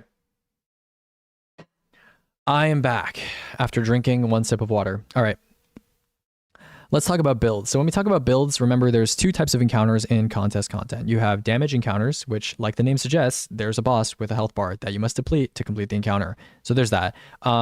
Obviously for damage encounters, common misconception, I guess, when talking about not swap is, yeah, people do still have mech/running loadouts and damage loadouts for damage encounters. So we're going to talk about what you need to do to juggle those two things and balance those two things. And then obviously there's encounters where you're just doing mechanics. You're just doing a puzzle, maybe. I call these roam encounters. You can call them traversal encounters, whatever you want to call them. These encounters, you don't need to focus on running stats that are good for damage. You don't need to focus on running stuff like Nighthawk, right? It doesn't really make sense to run them there. So, oh my fucking god. Give me a sec. Oh my god, bro. Oh my god. How long have I been talking for? How long have I been recording for, bro? Let me out. Let me out. Okay. So yeah, those are the two types of encounters. And obviously there's going to be a distinct difference between what builds you can bring into both of them. A lot of the stuff that people ask me about, like, whether we're talking Nothing Manacles or Gifted Conviction builds, they're really going to fit squarely into the roam encounters and not into the damage encounters. So we kind of need to talk about both. So let's start with Hunters. Hunters, you really have two options, and one of them is kind of the more obvious of the two. It's Nighthawk, right? Nighthawk on Prismatic, good for Still Hunt bosses. Something that was pointed out to me recently, which I've been aware of for a while, but I thought they might have fixed it with the whole like Well Radiant thing, is Lumina buff, aka Blessing of the Sky, which also comes from Boots of the Assembler, overrides Goldie Radiant, which means you will do base Goldie damage. So I don't know, either place your well later or Goldie earlier or something, this is something you should be aware of. I don't know if it's even possible to avoid getting Blessing of the Sky, especially in a 3-man environment. If you're trying to Goldie, like even if you're far away from your teammates, those Seekers track very, very far, like long distances. So just be aware of that. That's like a thing. If you're curious why your Goldie is like doing less damage, even though you have Radiant, Blessing of the Sky does override this. And it has in the past as well, actually. So yeah, good luck avoiding Blessing of the Sky if your Warlock plays as well earlier. Okay. The second exotic I want to talk about is Fortune's Favor, right? So if you're going to run Facet of Purpose, hold on. Fuck, bro. Dude, my throat is killing me. Sorry. If you're going to run Facet of Purpose for debuff extension with like Attrition Orbs and Singularity Blade, you should try running a Deadfall Tether because, of course, gives you 30% debuff for 12 seconds. But on top of that, Fortune's Favor is famously, at this point, a lot better for neutral than Nighthawk. So if you're doing a Sword boss where Nighthawk and Fortune's Favor, they're going to be about even in terms of damage output, but you would prefer the neutral gameplay of Fortune's Favor of, getting that overshield repeatedly rather than having basically useless neutral on Nighthawk. Dude, my throat is fucking killing me. Oh my god. Sorry. Then Fortune's Favor is something that you might want to consider if you have the Attrition Orb setup already discussed with your team. Okay. So yeah, that's it for Hunter. Nighthawk or Fortune's Favor, pretty straightforward. Warlock, no surprises here. You're either on Boots or you're on Getaway. So Boots of the Assembler, default Warlock setup, 35% buff to your entire team, plus 100 class to your entire team, consistent dynamo distribution procs during mechanics, during damage. You can Phoenix Dive swap as well during damage if you're curious about that. That is something that you can do, and you can proc Singeing and Phoenix Dive spam to get your well back, and then swap back to like Healing Rift. That's not affected by not swap. You can swap single abilities. You just need to recharge your Phoenix Dive. So if that's a problem for you getting your well during damage, that's like some tech you might know about, you might want to know about. And then Getaway, if you're the second or third Warlock, yeah, you should be on Getaway Artist. Devour plus Bleak Watcher, pretty likely. Compared to like Portal content or Renegades, like Lawless content, raid and dungeon encounters tend to be static environments, right? You stay in the same play space typically. So Bleak Watcher is a lot stronger in those places. Definitely run Facet of Dominance. I think you guys already know this though. And the super that you run will vary from boss to boss. If you're on Praxic Blade and that is your damage decision, then you should be on Song of Flame. If you're doing like raw damage output and you're not the debuff extender. If you're on a range boss, you should be on Needle Storm so you don't block your teammates' shots. If you are on a close range boss like a sword boss and you're not on Praxic, then maybe you should be on Nova Bomb. So a couple things to consider there. Yeah, Getaway Artist, I think pretty straightforward as to why that's there. And then for Titan, yeah, big surprise, I know. Yeah, Curious Arc or Curious Prismatic. There may be a boss where you run Twilight Arsenal instead. Kind of unlikely, but there might be one. So I guess I should not fail to mention that here, but that is a thing I suppose that exists. But at that point, I don't know. You're kind of cutting into class viability, but whatever. Curious Arc, default Titan setup for ranged bosses due to Storm's Keep. If you're not comfortable on a solo Titan playing Arc with like Storm's Keep knockout or something like that, you'd rather play Prismatic, that's fine. Storm's Keep isn't like a massive increase to fire team damage anyway. You can choose to run, Prismatic instead and have access to Courage and better neutral. It's just kind of personal preference. Okay, let's talk about mods. So unfortunately or fortunately, I typically don't make exact dim links for day one loadouts because everyone's team and like what they should do, I know people love copy pasting dim loadouts, but everyone and what they should do in their team is slightly different. And I'm very much of the mindset of, teach a man to fish rather than, give the man fish so that the man, which is in theory you, will be set for life and you can understand how to make your mod decisions yourself. So we're going to talk about two sets of mods, right? We have, just mechs mods. So when you're doing your running, you might want ammo finder, stuff like that. And then we're going to talk about damage mods and how you should balance the two with your stats and stuff like that. So first thing that you should know is ensure that your post mod stats are identical to your roam setup. So just make sure that your stats, I think you can test this in Gambit by turning on not swap and just like making sure that all your stuff doesn't get nuked, but just make sure that your stats are identical pre and post. What I tend to do is I have like my +5 weapon, +10 weapon, like the stat mods on my armor pieces, all individually like selected, and then I just don't change those between my two setups. Okay, I just don't change those at all. Surges and fonts are fine. Like if your fonts affect your stats, but they don't like visually affect your stats in your character menu, that's totally fine. That doesn't trigger not swap. But yeah, just like make sure that your stats are the same. Okay, so yeah, helmet, typically people run 3 super fonts. If you're on something like it might make sense for you to run maybe like a dynamo so that you can proc like Phoenix Dive or something like that and just get that super back faster if that's a problem for you uptime wise. But if you're doing like decent damage to the boss, you'll probably get your super back regardless. So people typically run 3 super font. Sacking 1 super font, 10 super or something like that, which is like, I don't know, a second or two of additional well time for like a dynamo kind of makes sense. But for most supers, Thunder Crash, Needle, Nova, Night, Golden Gun, whatever, you're typically running 3 super fonts during damage, right? Mechs, dependent on whether or not kinetic synthesis is disabled. I mean, we got the disable list. I actually wrote this before the disable list was published. So it looks like kinetic synthesis is hopefully not getting disabled. And if that's the case, then maybe you want to focus more on heavy, because with kinetic synthesis, you are not running out of Praetus ammo. You're not running out of kinetic ammo whatsoever. If you choose to run like an energy special, like double special instead, then maybe you want special ammo. But typically I would say, 2 Finder, 1 Scout is pretty standard. If kinetic synthesis continues to not be disabled, then probably those will be of the heavy variety. If you're not running melee or getaway, you may want to run a siphon. This is mostly for Solar Warlock players, because basically every other build that's not Solar Warlock that people are going to be taking into this contest race for damage encounter specifically is going to be able to generate orbs nonstop. Whereas with Solar Warlock, I mean, you don't make them as often, so maybe you want to run a siphon. Okay. Okay, arms mods. If you're on Getaway Artist, you should almost always be running 3 Grenade Font, because it contributes to your damage fairly significantly. Your Grapple, I mean, yeah, Grapple Melee is not a thing, actually, so I should just erase this line. Forget you saw that. If you're doing weapons-focused stuff, so basically like Solar Warlock, you should run 1 relevant loader for damage, and possibly redistribution mods, like Bolster Detonation. Kind of depends on what you have in terms of ability uptime.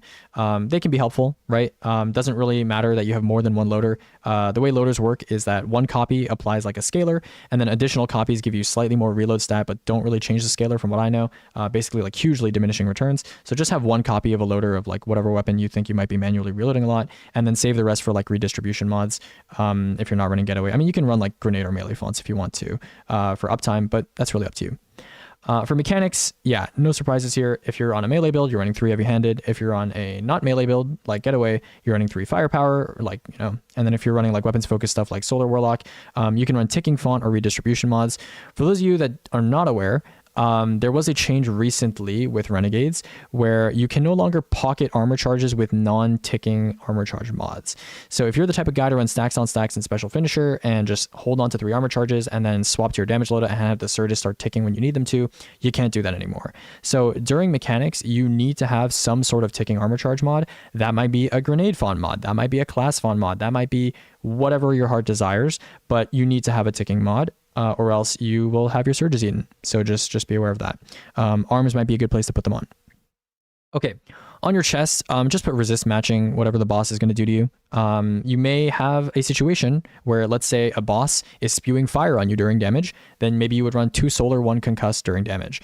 And then maybe the environment for mechanics is going to have maybe, I don't know, some snipers that are doing void damage to you. Then maybe you might want to switch to 2 void, 1 sniper, or 2 void, 1 concuss.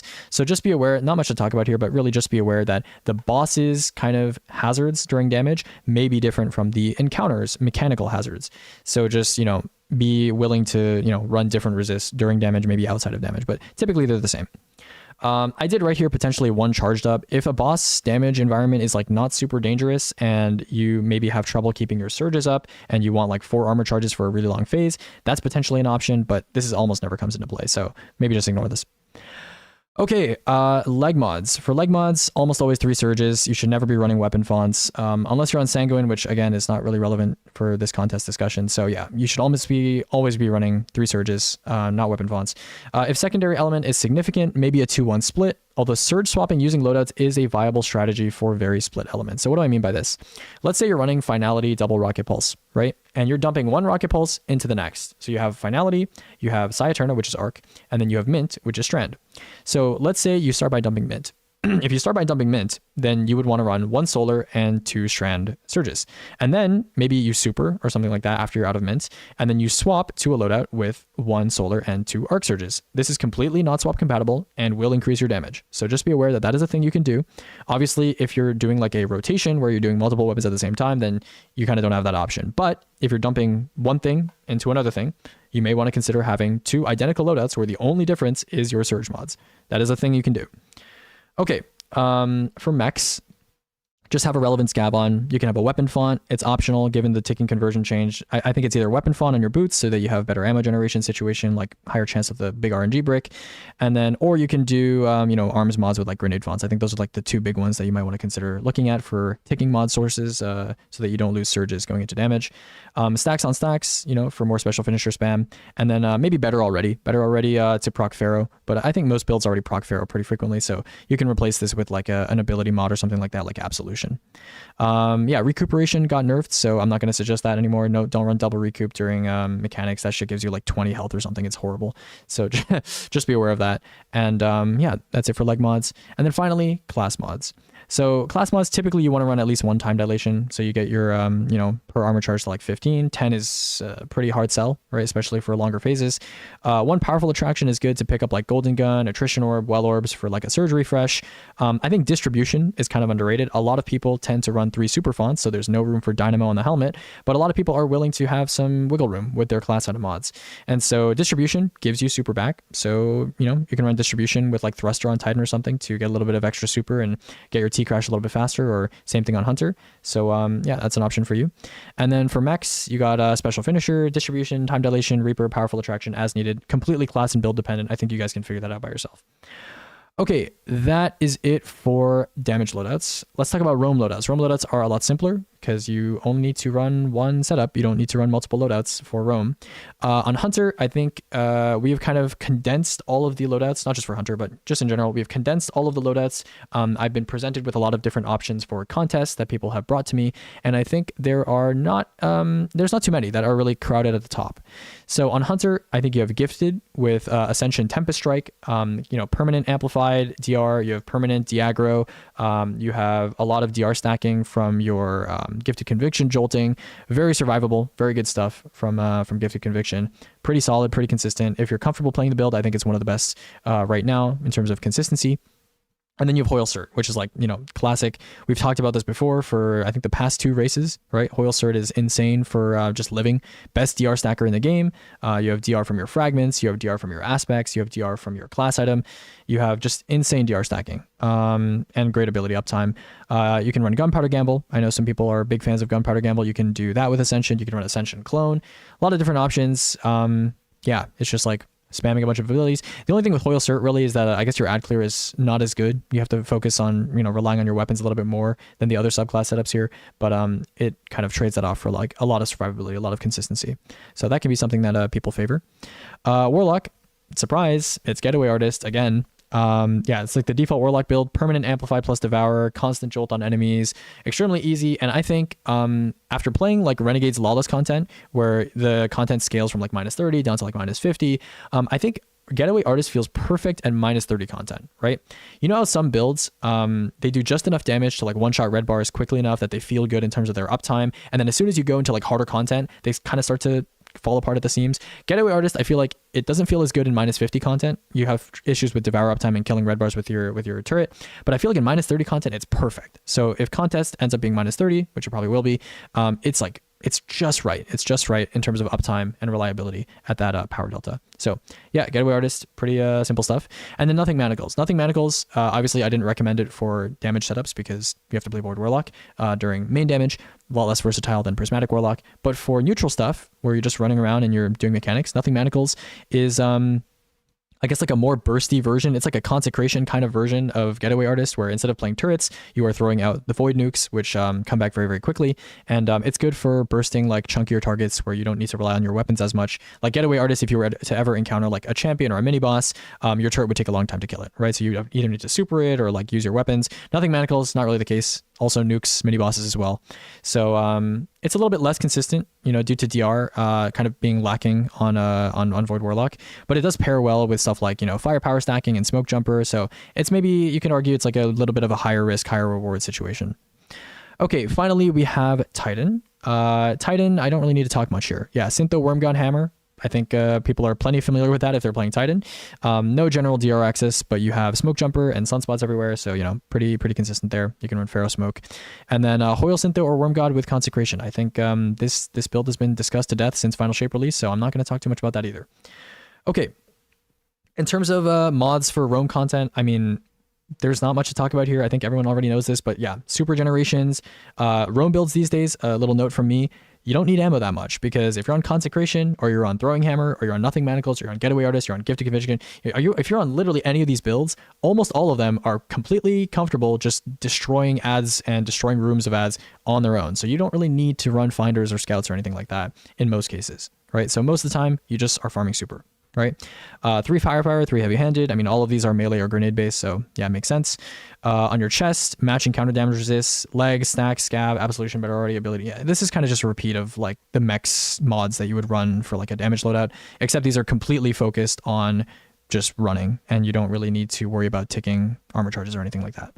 So yeah, the one thing I will say that I kind of wrote here that I didn't write on the previous section is Proximity Ward. I think Proximity Ward is pretty cool. Maybe slept on mod. You get an overshield while you're doing a finisher. That's cool, I guess. But yeah, that's not really necessary. I don't know. You are very survivable these days on all 3 classes when you're doing mechanics. Okay, that is it for builds for the most part. I'm gonna take a water break. Holy fuck, bro. This is gonna be like a 2-hour long video. Jesus, bro. Okay.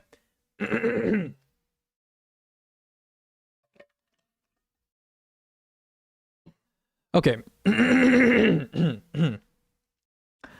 All right, I'm done with my water break. Let's talk about weapons. So these are the weapons that I think that you should carry in your back pocket, in your inventory for day one. Let's talk about them. So Rocket Pulse in both slots, Mint, Rewind Honing, or maybe Envious Chain Swap for Emogen. You have a Trickle / Blast Distributor plus Honing Sciaturna. That's an option too. Izanagi's Burden, I think, can be good for mechanics for like bursting down like crit enemies. Praetor's Revenge for damage. Lance Ephemeral, if Kinetic Synthesis gets disabled, Lance Ephemeral is probably something you want to look into. Choir of One for mechs. Praxic Blade with Refraction and Impact for damage and for defensive play. Ares Denial for Transcendence building. I find it to be like useful on like Getaway Artists. Might be something you want to swap to for a roam encounter. Instead of running Mint Choir, you can run Area Denial Choir, because Area Denial is certainly a lot more efficient at building Transcendence. Lotus Eater with Shoot to Loot. I know this is not accessible right now, but if you have it, you already know to bring it. It's good stuff. Very good stuff for running double special and like picking up Kinetic Synthesis bricks. Great stuff. If you don't have that, Shoot to Loot, Explosive, Energy Primary. I'm talking Tarnished Metal, Bria's Love, Staccato, blah, blah, blah, you know, that sort of stuff. Withering Gaze, non-heavy. Right, so not a machine gun, obviously. Talking stuff like Aisha's Embrace. You can run Valletta, you know, lots of Withering Gaze stuff. You can run Monody from this season too. The fusion rifle could potentially be useful for like a final stand, or you know, in case you need a weekend and nobody has that up right now. And then No Hesitation, right? No Hesitation, best support auto in the game. I mean, there's support auto in the kinetic slot like Adamantite, but typically, you know, No Hesitation. There's some situations where I can imagine you can run like Finality's Augur, Praetor's Revenge, and then in your energy slot you can run like No Hesitation, or swap that to like a more useful energy primary when you're not needing to support a teammate. Support auto, again, with how independent people are these days doing mechanics, I don't know if it's necessarily needed, but you might want to carry it in your back pocket. You know, maybe you have a teammate that's vulnerable during mechanics and you find it to be useful. So, you know, just have it on you, I suppose. Kinetic Synthesis, if it doesn't get disabled, you should not need a primary to do damage. You should not need Fast Talker. You should not need Agape. You should not need like Outbreak or anything like that. But in case Kinetic Synthesis gets disabled and you somehow completely run out of ammo, which is extremely unlikely, I guess have a primary set up, I suppose, to swap to so you can do damage. But very unlikely. And because of not swap, you're probably also just not going to swap to Peacekeepers or Lucky Pants, so probably just have Outbreak on, I guess, or something similar. And then finally, Wolfsbane and Finality's Augur, which we talked about. You may notice a distinct lack of ad clear primaries on this list. If that's something that you like doing, right? For example, I know on Still Hunt, some people like running a kinetic primary. Go for it. You guys know the standard primaries that I recommend. In terms of like new primaries, I would check out the endgame analysis spreadsheet. I haven't made a tier list update video yet, but I have included all of the new primaries, and a lot of them are in the S or A tier, right? So the new heat weapons, you have Evening SI4, which I think is the best heal clip incandescent-esque kind of sidearm in the game right now. So yeah, if you're curious about primaries, legendary primaries that you want to bring, if that's your fancy, go to the endgame analysis spreadsheet and check autos, bows, hand cannons, whatever you fancy. Smoke and Pharaoh, those DR sources stack together. Pharaoh gives you generic 1x resist, which is 10%, and then Smoke gives you 45% decaying over 2-3 seconds. So both of these stack together, and you are picking up orbs all the time on these builds. You're getting free DR, maybe up to like 30-40% DR combined. So you know, That's pretty obvious. If you're more weapons focused, right, I would say Pharaoh Ion is a good idea because strictly because you're not getting orbs, you're not getting value out of orbs. Like basically if you're playing Solar Warlock is what I'm getting at here. If you're playing Solar Warlock and you are not making a lot of orbs because you're not running an attrition orbs primary, or I don't know, your Hellion is just not killing stuff fast enough, then Pharaoh Ion is not a bad idea, right? Because you're probably going to be running some sort of micro missile weapon.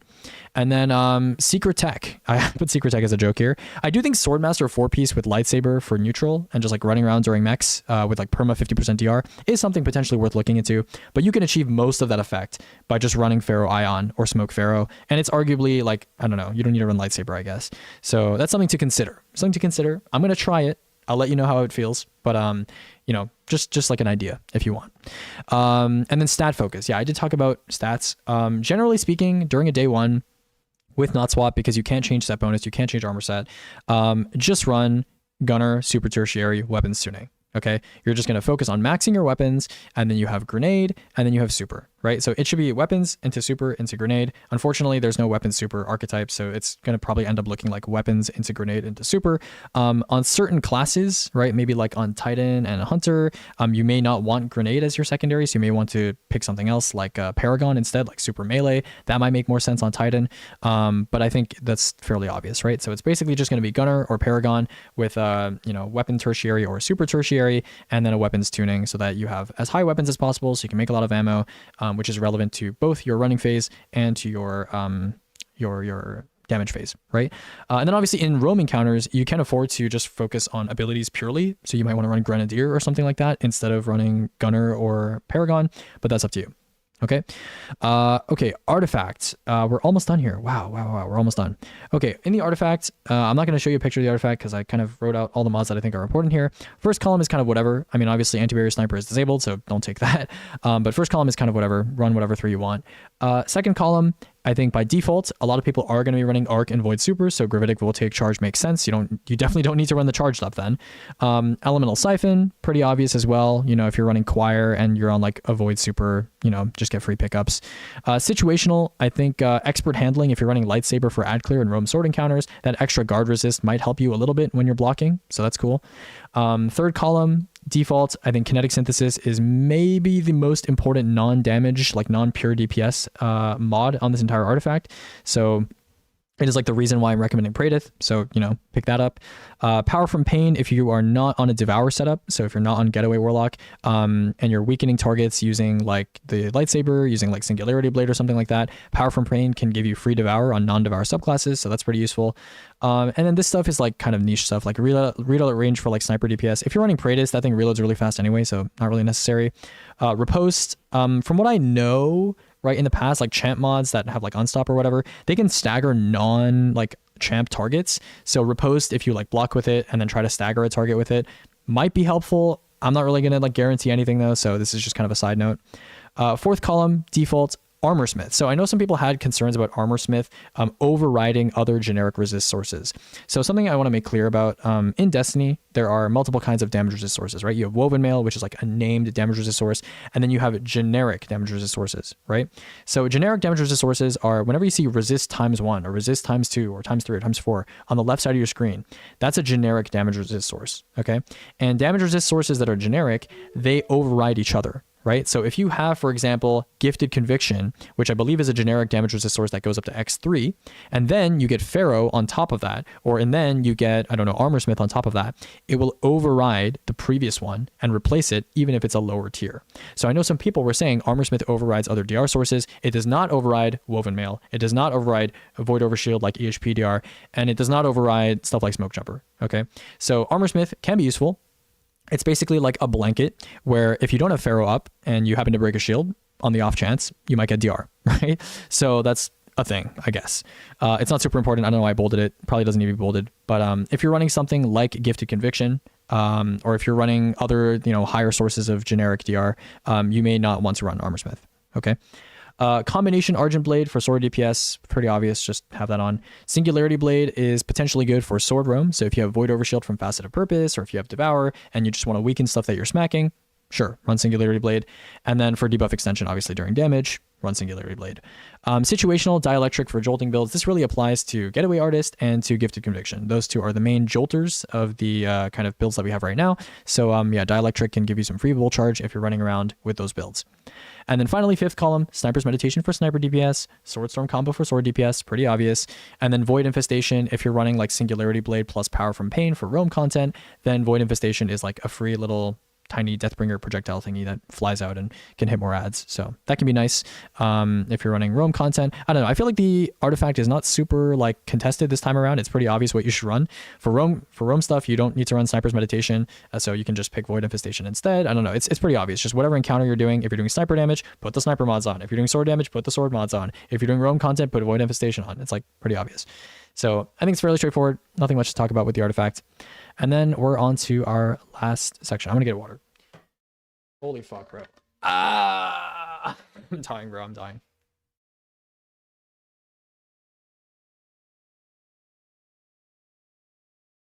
Okay. I'm almost done. Okay, our last two sections. Tech.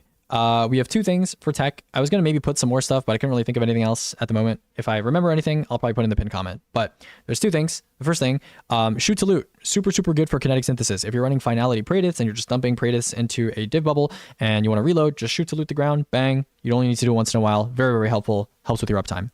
And number two, surge swapping loadouts. We already talked about this, but yeah, like if you're, for example, dumping Still Hunt and then you're dumping Praetus, have two loadouts, one on solar surges, one on kinetic surges. It will increase your damage. Nice. Okay. Finally, trade-offs. By the way, if you're just curious about the day one stuff, you can kind of click off the video now. Trade-offs is like an academic discussion thing. I just didn't really know what video to throw it in, so I just threw it in this one, okay? A lot of you guys have been asking me, is Stormdancer's Brace better on Arc or Prismatic? Is Fortune's Favor better or is Nighthawk better? Is Sentinel Shield worth bringing into day ones? Is Darcy worth it for the A499? These are like the four big questions that I've been getting, and the four questions that kind of require you to do some math to answer them. So I will answer them right now. Stormdancer's Brace does about 10 to 15% more on Arc than it does on Prismatic, even when you factor in Prismatic having Courage and Unravel.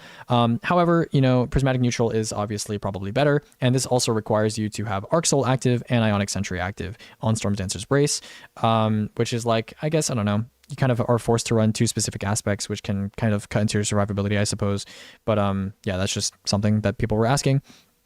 Fortune's Favor versus Nighthawk. We kind of discussed this already when we were talking about damage builds and damage exotics for damage encounters in day one.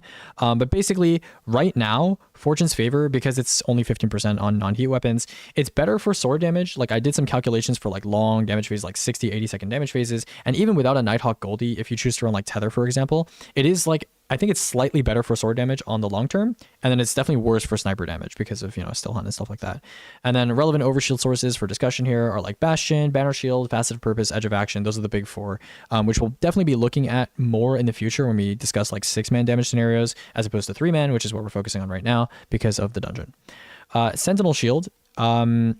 Not as impressive as you might think, especially because Fortune's Favor is only 15% rather than 20. But basically, I did the math of calculating how much damage does a fire team with 4 Fortune's Favor Hunters, 1 Assembler Warlock for a 35% buff, and a Banner Shield compared to 4 Celestial Hunters and maybe like 2 Assembler Wells instead. And the damage is pretty similar. It's pretty similar. So it's not super worth. I mean, you could argue that Banner Shield is more consistent and more, I don't know, like unkillable. You can't really die with a Banner Shield in front of you. So yeah, I mean, we'll definitely discuss it more in the future, but even in 6-man content, I do want you to know that Sentinel Shield is very much like a borderline thing. And I think in more optimized content, people are going to run either like Bubble, or they're going to run Facet of Purpose spam, or they're going to run Edge of Action instead of having to sacrifice someone to just run Banner Shield. Okay.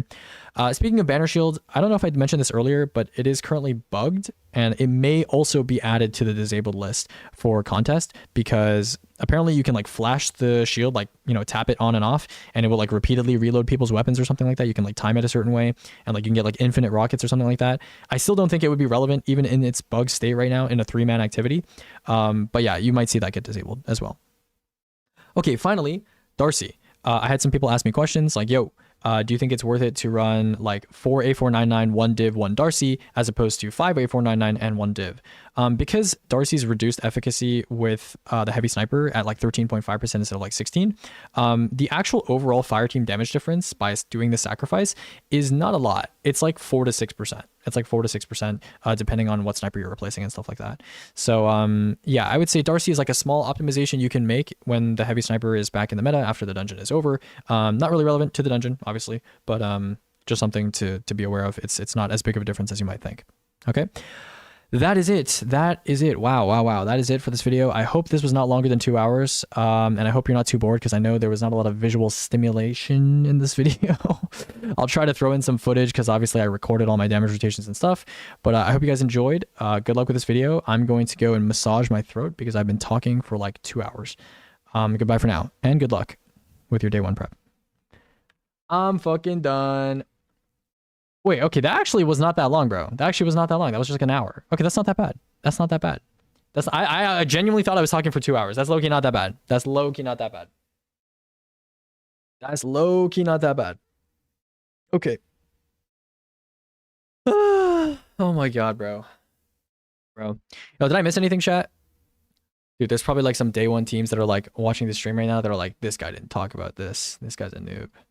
I don't know. I tried to like cover most things. I tried to cover almost everything. Oh my god.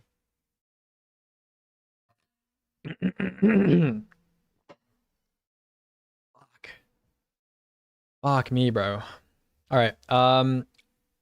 Yeah. That was the video, guys. That was the video. Holy fuck. My throat is raw as fuck.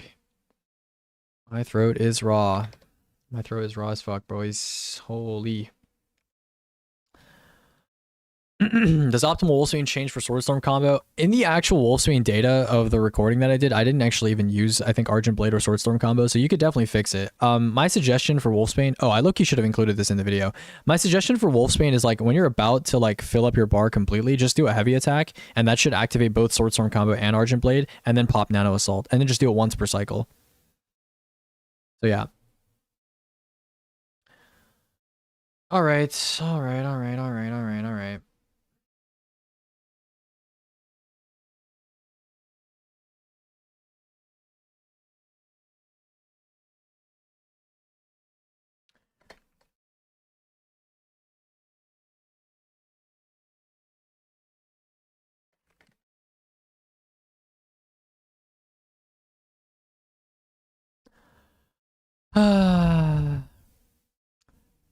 Is that worth the 3 ammo? Probably. Or you could like replace one part of your combo with like a 3 lights, you know? You know, chat. Chat. Yeah, it's probably worth, especially if you're on Relentless. If you're on Relentless, it's definitely worth.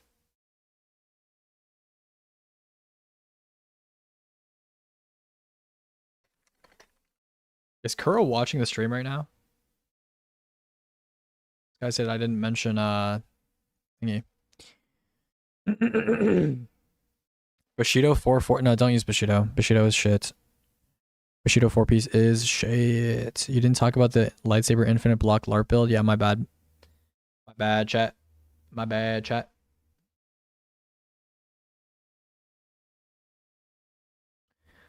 Holy moly. Holy moly.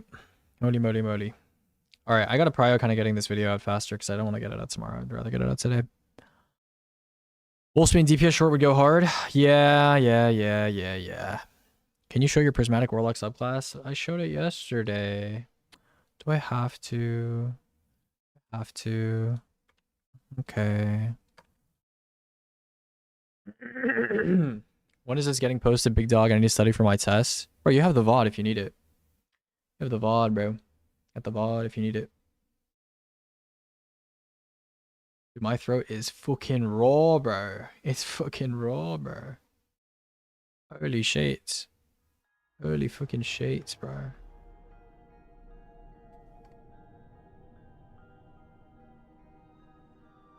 Holy fucking shit, bro.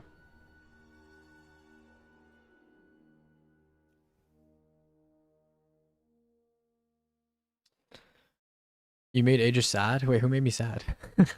Oh, you mean the Warlock thing? Yeah, I can show you it. Where the hell do I see the VOD? I'm pretty sure Twitch has live VOD now, but also I have YouTube. I'm streaming on YouTube as well. So you can check YouTube. Are you secretly British? I don't know. I don't know. That was terrible. I gotta retire.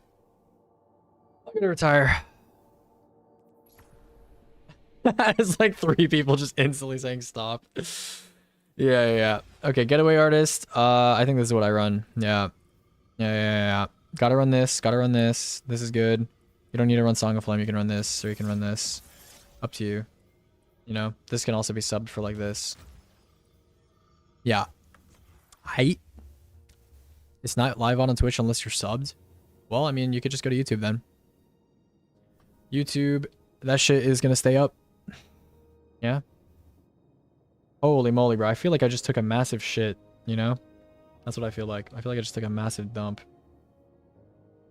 That is what I'm feeling. Y'all ever talk for that long, bro? Just consecutively? Y'all ever talk for that long, bro? It's like part of your body. It's like I lost calories talking that much, you know? Everyone really, I legit lost weight talking that much. Like that ass. Oh, brother. Hey everyone, really excited. We're done with Renegade's analysis. And yo, low-key, I forgot to turn off my heater, so there's gonna be white noise in the background of this recording, but whatever. You literally talk that much for fun? For an hour, bro? For an hour? Bro, I low-key don't even want to edit this video, bro. Can we just go ARAM, bro? Can we just go ARAM, bro? Surely we could just go ARAM. Do I have to edit this video? Can I do it tomorrow? Surely we just fucking run it down, bro. Can we run it down? I don't want to do this anymore, bro. I want to retire. Go Overwatch? Yo, you do not want to see my Hanzo, bro. My Hanzo is nasty, bro. My Hanzo is nasty, bro.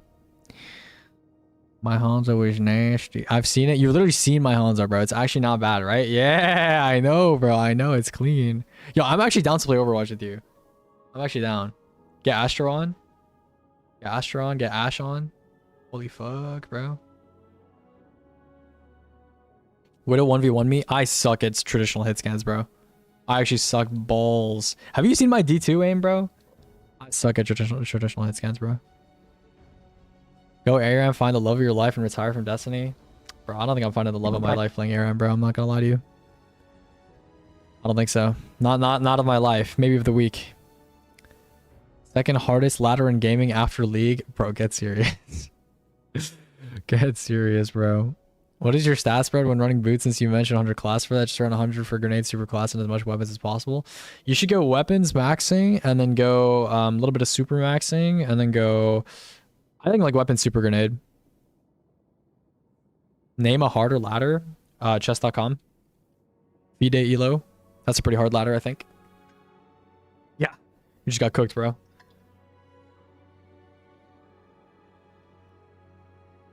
You just got cooked, bro. Bro's like, oh, Overwatch ranked ladder is hard. Yeah. Play Blitz, bro. Play Blitz, you're cooked. Play Blitz, bro, you're cooked. Go play Classical, bro, you're cooked. I'm kidding, bro. I don't know shit about chess. I don't know shit about chess, bro. Chess needs 0 mech skill. Bro, you gotta move, bro. You gotta like smack that timer dexterously, bro. You gotta smack that shit fast, you know? You gotta smack the clock fast, bro. You know what I'm saying? That's hard. I will go 0-5 in my next Beyblade event. There are Beyblade events still? And it's gonna contain a bunch. Crazy, bro. Lock Ana and hit GM. Hold on. I'm sending this to someone I know. This is someone I know. At Ana, is this true?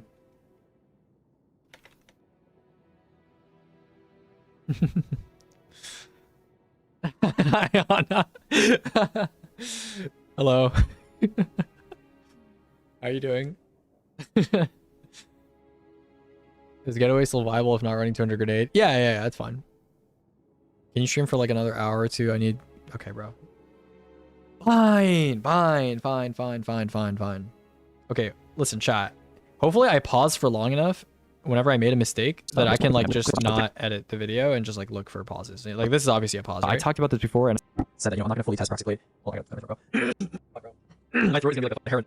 The second configuration is I talked about this before and I said that, you know, I'm not gonna fully test Praxic Blade. Hold on, I gotta clear my throat. Holy shit, bro. Desert by the Oh my god, bro. The fucking throat clearing. Do we need the director's cut with like the throat clearing in it? Okay. The second configuration is Impact Core plus Forceful Blade 3. Holy moly. The as missing thing. The second configuration is Impact Core plus Forceful Blade, and I did say that I wouldn't test the Practical Blade fully until after the dungeon was out because offensive form is not available right now. But even without the offensive form, I've done damage testing, which I will show you. Don't worry, I will show you when we get to the damage part of this video. But Practical Blade is actually used. Leave the throw clearing in, bro. Yo, I just realized. Yo, I was looking at the EDP day one guide video. Like I think it was like a couple weeks ago. I was looking at it, and dude, I just realized the start of that video is just like 3 minutes of like silence. It's just like 3 minutes of me going like, it's just me going like, wait, am I recording? I like didn't cut the video. I like forgot to cut the start of the video.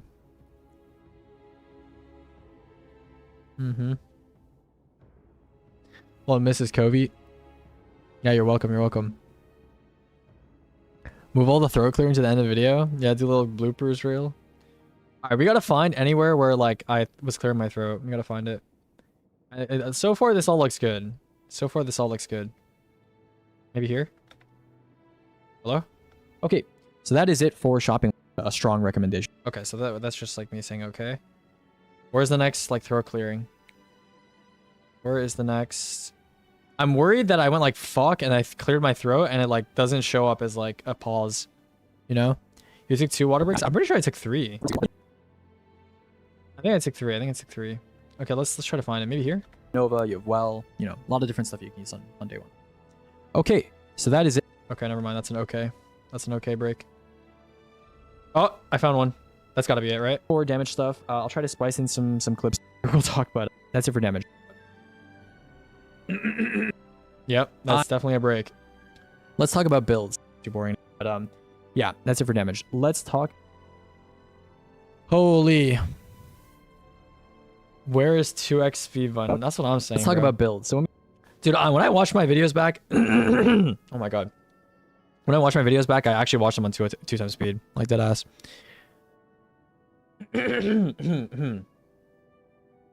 Holy moly. Yo, Propin, we go Overwatch after this, yeah? We go Overwatch after this? Go for damage. We'll talk about yeah, that's it for damage. Let's talk about builds. So when we talk about builds, remember there's 2 types of encounters in contest content. You have damage, which exotic I want to talk about is Fortune's Favor, right? So if you're going to run Faceted Purpose, hold on. Oh, fuck, bro. Dude, my throat is killing me. Sorry. If you're gonna run exotic I want to talk about is Fortune's Favor, right? So if you're going to run, boom, run Faceted Purpose for, you're gonna run, boom, slice the cut, bang. Okay. Yo, Loki chat, tech for watching YouTube, 2.5 times speed. 2.5 times speed. It's perfect. It's perfect. 2 times speed is like just a little too slow. 2.5 times, perfect. Perfect. You should try this for running a default setup because, of course, gives you 30% debuff for 12 seconds. 2.5? Yeah, I literally got YouTube Premium so I could watch in 2.5 times speed, bro. It's actually perfect. Listen, chat. It depends. It depends on the video, right? If I'm watching a video that's like a documentary or something, or like a gameplay video, like I'm not going to go 2.5 times speed, you know? That's like, you know, that's like, then you're not really enjoying the content, right? But if it's like someone talking, right? Or someone just like explaining something, then I go in 2.5 times speed. Because like usually they talk too slow, you know? Favor is famously at this point a lot better for neutral than Nighthawk. So okay, another me. Oh my god. Yep, that's another break. Particularly useless neutral on Nighthawk. Then Fortune's Favor is something that you might want to consider repeatedly rather than having basically useless neutral on Nighthawk. Dude, my throat. Holy fuck, bro. Useless neutral on Nighthawk. Then Fortune's Favor is something that you might. Then Fortune. You gotta get rid of the extraneous Get that out of there. Then Fortune's Favor is something that you might want to consider if you have the attrition orb setup already discussed with your team. Okay. So yeah, that's it for Hunter. Nighthawk, Fortune's Favor, pretty straightforward. A Warlock, Prox Engine, and Phoenix. So if that's a problem for you getting your well during damage, that's like. All right, we gotta find the next break here. Yeah, Getaway Artist. I think as to why that's there. And then for Titan. Okay, we don't take a break for a while. It seems. It looks like. Well, it's just kind of personal preference. Okay, let's talk about mods. So okay, there's some jump scare ass like OKs in here, bro. Okay, what's this? What's this? Is this a break? Okay. Okay, arms mods. If you're on Getaway Artist, you should almost. Let me clear my throat too. Yeah, bro, it's like it's a virus, bro. It's actually a virus. Okay, this got to be a break. This got to be a break. You are very survivable these days on all 3 classes when you're doing mechanics. Okay, that is it for builds for the most part. I'm gonna take a water break. Holy fuck. This is gonna be like okay. There we go. All right, I'm done with my water break. I'll mention the water break these days on all 3 classes when you're doing mechanics. All right, I'm done with my water break. Let's talk about weapons. So, okay, I'm not gonna go with the water break thing. When you're doing mechanics, let's talk about weapons. So these are the. All right, a little abrupt, but it's fine. let's talk about weapons. So these are the weapons that I think that you should carry in your back pocket, in your inventory for day one. Let's talk about them. So rocket pulse both slots, mint, rewind honing, or maybe envious chain swap for gen. Wire is shoots loot, explosive energy primary. I'm talking tarnished metal, rise love, staccato, blah blah blah. You know, that's what go to the S rates here. There's probably some there stuff. Then ferro ion is not right. So it's basically just gonna be gunner or paragon. Run whatever you want. Second, resources, sources, right? So with pretty obvious. So anything's fairly straightforward. Nothing much to talk about with the artifact. And then we're on to our last section. How many water?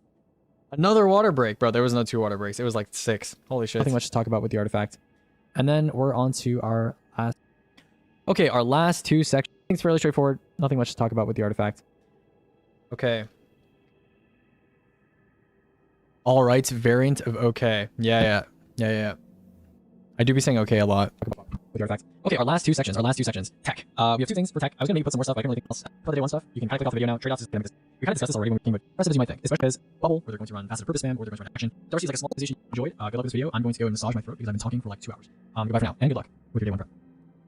We're done, bro. We're done. That's the whole... Oh, wait, shit. I need to include footage for, like, the damage stuff. Fuck, man.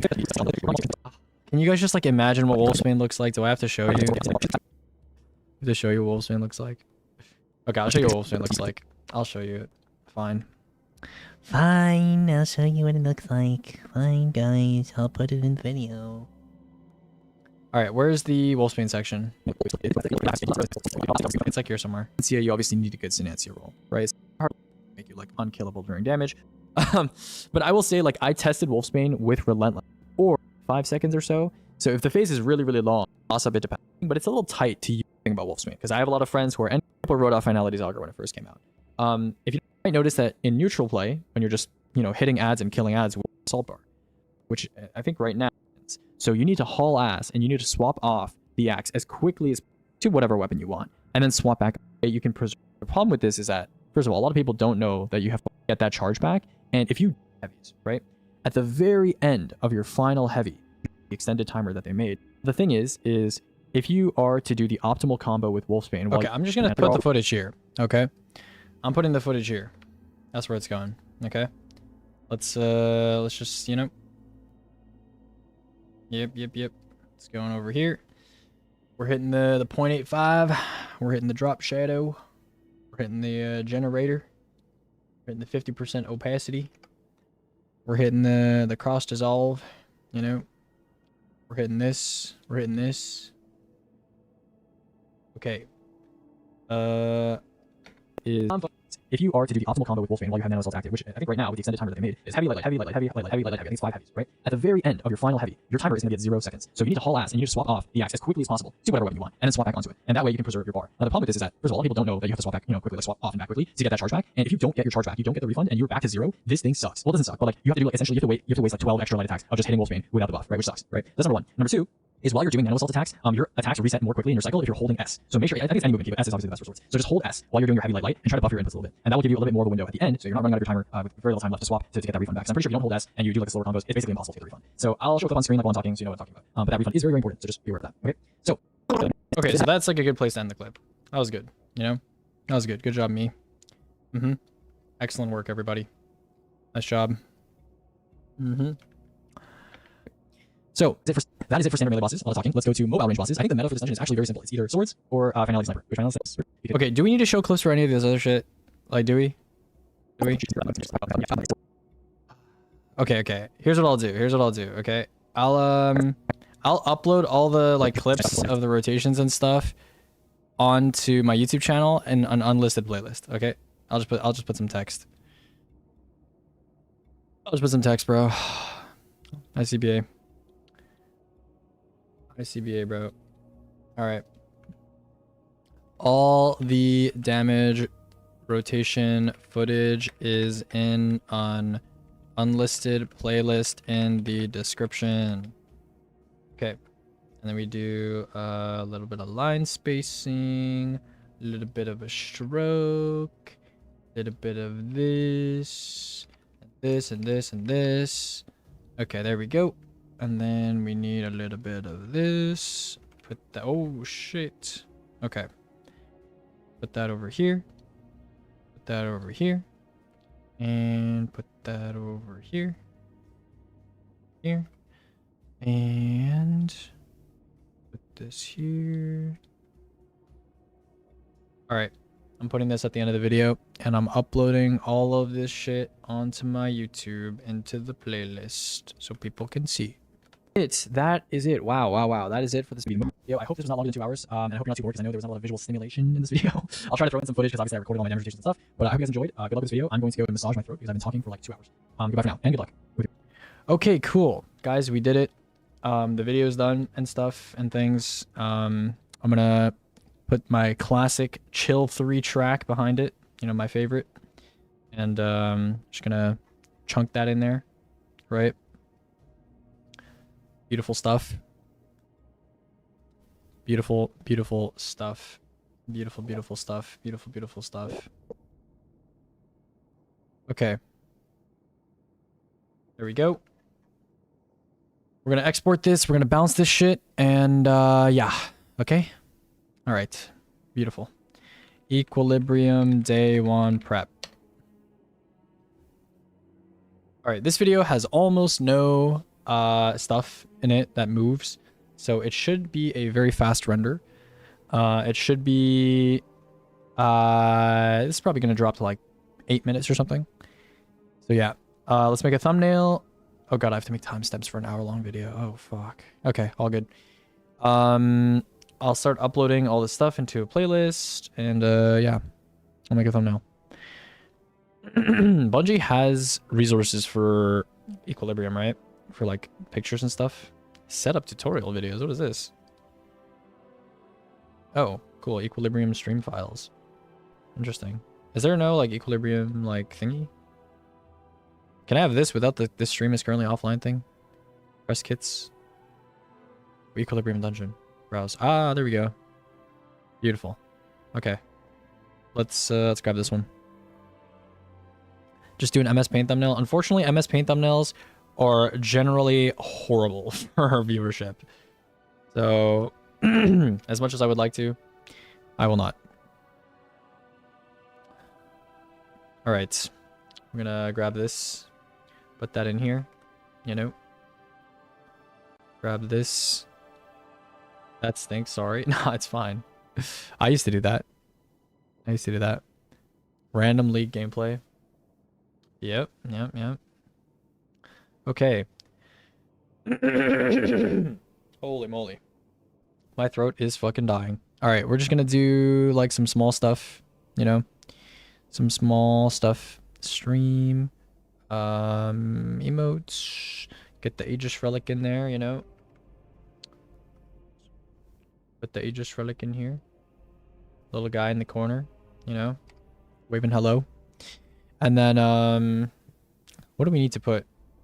We need to put some of the weapons, like refurbished A499, and put big X's on them, you know, to indicate these weapons are no longer usable.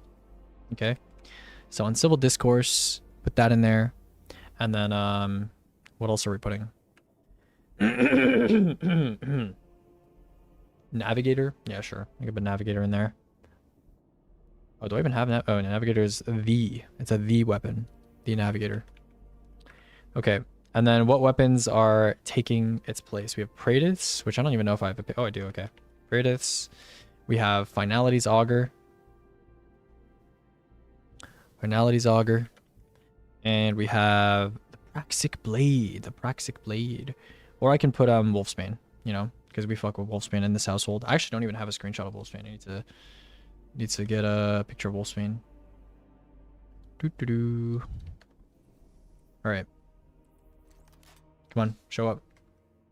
Ah. Hey, did it work? Hey. Okay. Get the pick of Wolfsbane, you know?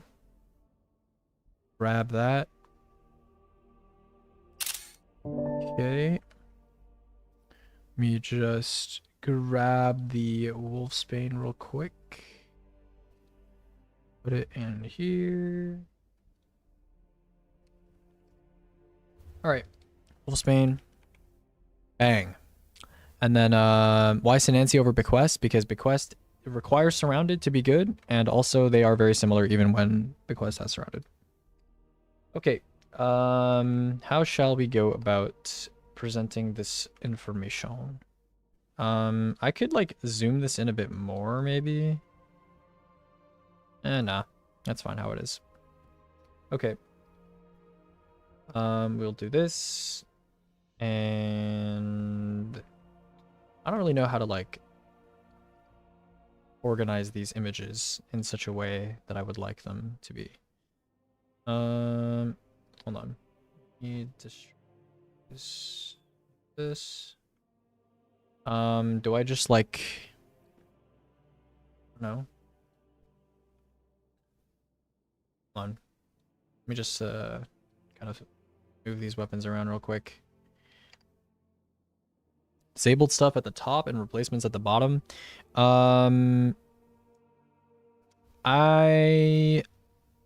low-key want to do like, I could do the thing where like you put them like, hold on, I have an idea. It's okay, it's okay. I have a plan. Just put them over here. Put them kind of scattered at the bottom of the border. And then, hold on, I'm gonna kind of push this up a little bit more. Okay, it's over a bit. And then we need some X's on these weapons.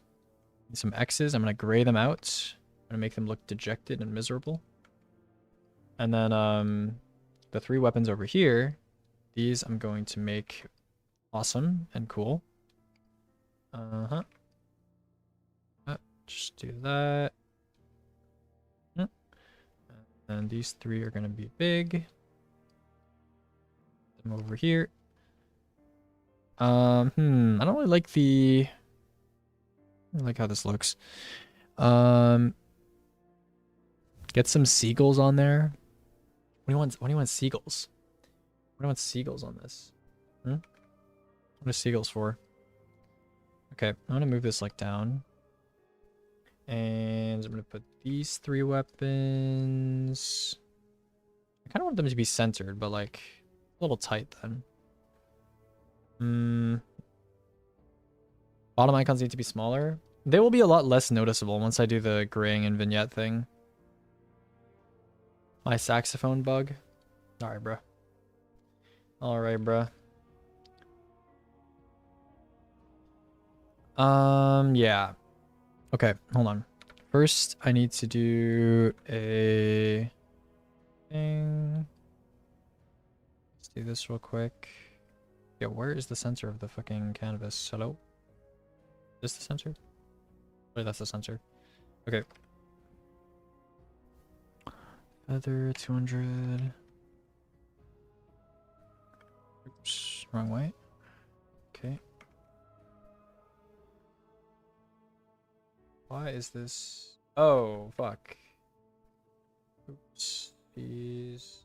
Okay, there we go. Why is it so evil?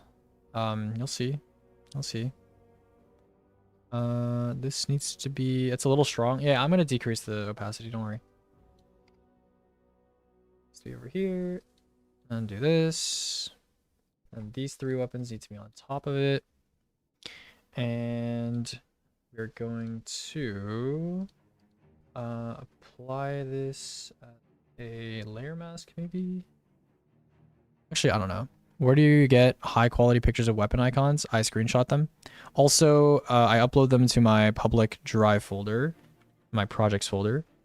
If you are interested in downloading them for yourself and you don't want to screenshot them yourself, I upload them. Although I haven't updated that in a little bit. So, yeah. Okay, let's do saturation decrease, lightness decrease, and I'm going to erase part of this layer like here or the top. Okay, and then this needs to be even more desaturated and even darker. Yeah, that looks better. Okay, and then oh no, I need to apply drop shadow to all of these separately. Should be like this, distance, spread. Like around this big is good, I think. Copy layer style. paste that there. Oh, actually, this should be global light, and it should be like this way. A little bit of distance. Yeah. Okay, there we go. Right. Alright. That is okay, I guess. Not a bad thumbnail, not horrible, not amazing. I think I will do something with this background. Push it a bit further left. And wait, did I? Okay, I locked the ratio, right? Yeah, okay. That should go that way. Yeah, that looks a lot better. And then I'm just gonna do a little bit of this. And yeah. Not bad. This guy gotta be on top. Guy gotta be over here. And give him a drop shadow as well. Yeah, this looks pretty good. This looks pretty good. I'm gonna briefly just apply my awesome filter to all the weapon pictures so they look better. And yeah. No X's? I might do X's yet. I might. How should I draw the X's? Should I just draw like on top of them? Or just go like, boom. I don't really. I kind of want like a stylized X. Like kind of ugly. I don't know. Should I do like a font X? Should I get like a thingy? Hold on. Red X images. Yeah, that looks good. Although that is very low quality. So I have concerns about that. We could do like this maybe. Vect easy. Bro, surely there's like something higher quality. Oh yeah, this is perfect. This is perfect. Yo, shout out Shutterstock. Shout out Shutterstock, bro. We all, bro. Okay, let me just get rid of these. Okay, there we go. Let me actually duplicate this layer a couple times. Okay, I like this. What the fuck? What? Okay, why is it merged with the layer underneath it? Hello? Oh, it's because of the select tool. Oh, my bad. I can make it smaller and fix that. Okay. Oopsies. Oopsie daisies. All right, let's duplicate this layer a bit, and we're good. All right, there we go. Perfect. Beautiful. This is gonna need a drop shadow, but it still looks pretty good. We'll do this. We'll rotate it so it looks a little different, and we'll rotate this way. Do that. Okay, and then these are still like a little bright, so I'm gonna like darken them a little bit, and then group them up. What the hell did I just do? Okay. Bit of a drop shadow, no distance, small spread, or actually like a little bit of spread, but like smaller size. Yeah, and then maybe like inner shadow actually. Give them like a bit of black. Yeah, a little bit. Okay. No, don't do that. Velocity. Yeah, that's a lot better. Can you add Wojak? Okay, bro. Something about this looks like too soft and weird. I don't know. I could maybe decrease the transparency a bit. No. Is it the saturation? Oh, the saturation actually needs to go higher. Can't see the sniper. Oh yeah, that is true actually. Add a data react image instead of Wojak, maybe cross as well. I don't like using people's voices on my thumbnails. Unless they're like directly related, you know? It feels a bit weird. Okay. Also, this needs to be moved over to the right a little bit. This is good enough, bro. That's good enough. No saber pick is crazy. Yeah. Okay, equilibrium. Day 1. Rep. Alright. Yeah. I think this looks pretty good. We'll bounce it. It's good enough for me. Actually, I don't know. We could do some more like hold on. This brighter. Increase that. We gotta like, you know, do some YouTube algorithm maxing or something. I think the saturation on this is like a little too much. Also. On this? Yeah, this is like a little too much. The darkness is fine. Saturation decrease was like a bit too much. The sniper is shunned. Yeah, I could Jeez, okay, I could like lower this a bit. It's like that. Or like that maybe. Yeah. That's fine. Pixelate Wolfsbane so people totally don't know what it is.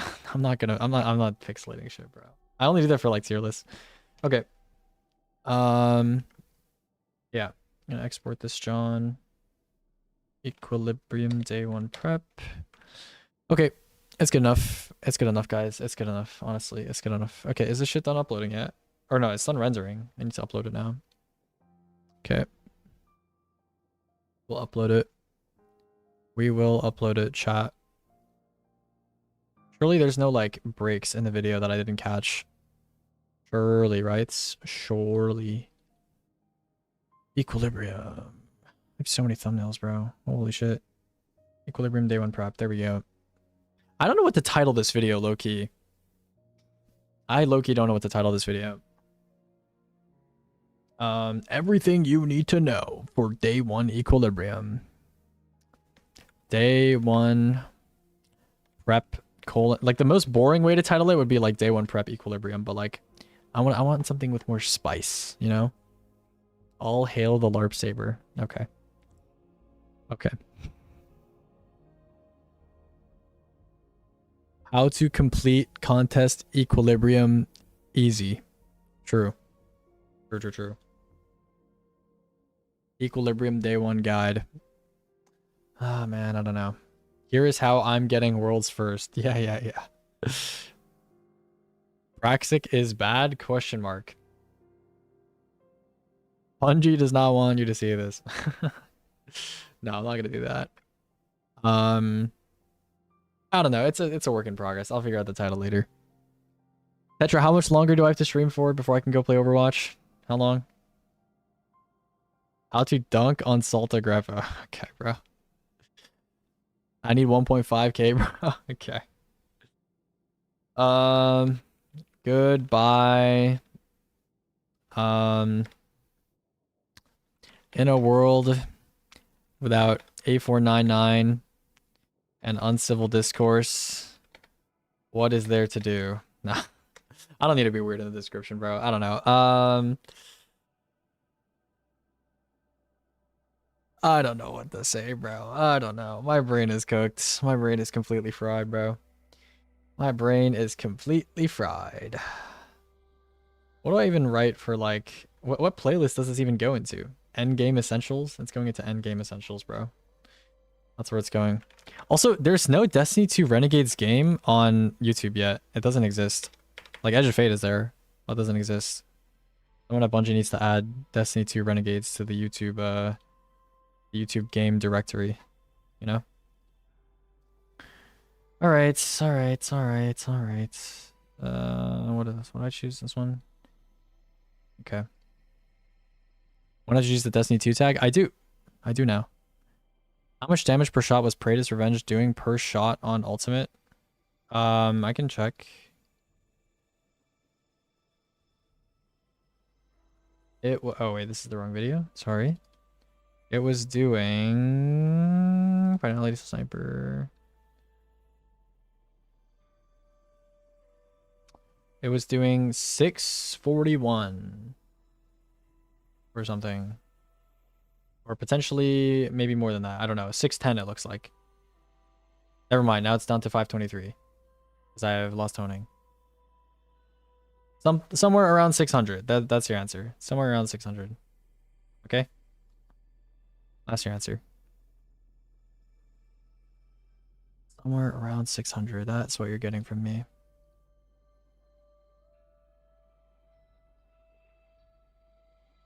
All right. What do I type here? Builds, DPS strategies, team comp, the disable list, and everything else you might need to know about the upcoming Equilibrium Day 1 race. Okay. Okay, okay. Okay, okay. Okay, okay. Oh, the dock. Yeah, fuck, my bad. Yeah, I got you. I got you, brother. I got you, brother. Don't you worry about it, brother. We share this, Johnson. Anyone with the link? Copy the link. Put the link. Outline doc. Okay. There we go.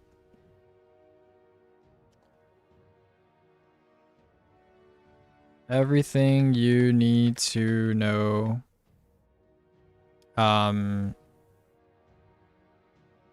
For day 1 equilibrium. Or I don't know. I'll just say day 1 equilibrium, everything you need to know. There we go. Alright. There you go. And I'll make timestamps after it's uploaded. Actually, should I make timestamps right now? I'll make timestamps. No being lazy. No being lazy. Bro, I just realized after like this video is out, I'm free, bro. Like I can just like I can go back to like making tier list videos. How exciting. I love tier lists. Yesterday I finished the exotic weapon tier list for this season. You know? Okay, this video is an hour long. It is an exact hour long, bro. Holy moly. Alright, let's make timestamps. I want to speedrun the timestamps, guys. You might get a little disoriented here because I'm going to play the video on high speed. But, you know, we're done with Renegade's analysis and we're finally going to be showing okay, that might be a bit too fast. That's like a bunch of stuff. Interesting sections. We have the disabled list. Okay. We got the intro. ARM tier list 1. I have low-key played a lot of ARM champs, but we play Mayhem these days. Low-key, I could play Mayhem on stream if Tetra wants channel points. Which came out literally with the equations on base list. We have something to recommend. I used to this for your proof of your prediction on certain artifact mods. And I think the disabled list is pretty realistic, pretty reasonable. Nothing prediction for the disabled list. So with that out of the way, let's go ahead and get started with okay, 0 and 20 disabled list. The disabled list. So the effect rupture. So high priority, you have yeah, that's it for the disabled list. Let's go ahead and get started talking about the shopping list. Okay, 0456 shopping list. So pretty medium price. Did say out for form refund. It's not 30 yard than like Pharaoh. Your around some of the stuff you probably useless. With ratio, not much to farm. Not much to farm. You don't know. Okay, team comp. Team composition. I've been getting useless. So standard melee really in here. Okay, so that is it for team comp. Let's go ahead and start talking about damage. Boss damage. So previously here, in this one, weren't you gonna do Overwatch? We could do either, honestly. Kind of, for now, let's do some basics. I don't know if I want to play Overwatch on stream though, dude. I'm like pretty bad, you know. League, it's like, you know, understandable, but like Overwatch, you know, I'm gonna get flamed, bro. I'm gonna get flamed. Anything? Listen, I was gassing up the Hanzo, but dude, I'm not cooked for Overwatch, bro. I'm not cooked. What rank are you? I don't even play ranked, bro. I think the last time I played ranked was like in Overwatch 1. I was like, I played with some of my friends from like the PC building community. I was like plat, you know, we had a good time. Solid Driftwood 4. Nah, dude. I don't know. D2 has just consumed so much of my time that I don't play any other game like competitively. So I don't know what rank I can be. We'll just say paper. We'll just say I'm in paper rank.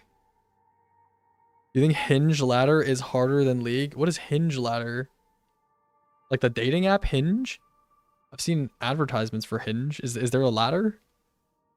Is there a fucking ladder? Is there Elo in fucking Hinge? Hinge Elo is a real thing? Wait, you guys are talking about the dating app, right? That's like a thing? There's Elo? I've been hard stuck for years. Bro, there's fucking Elo.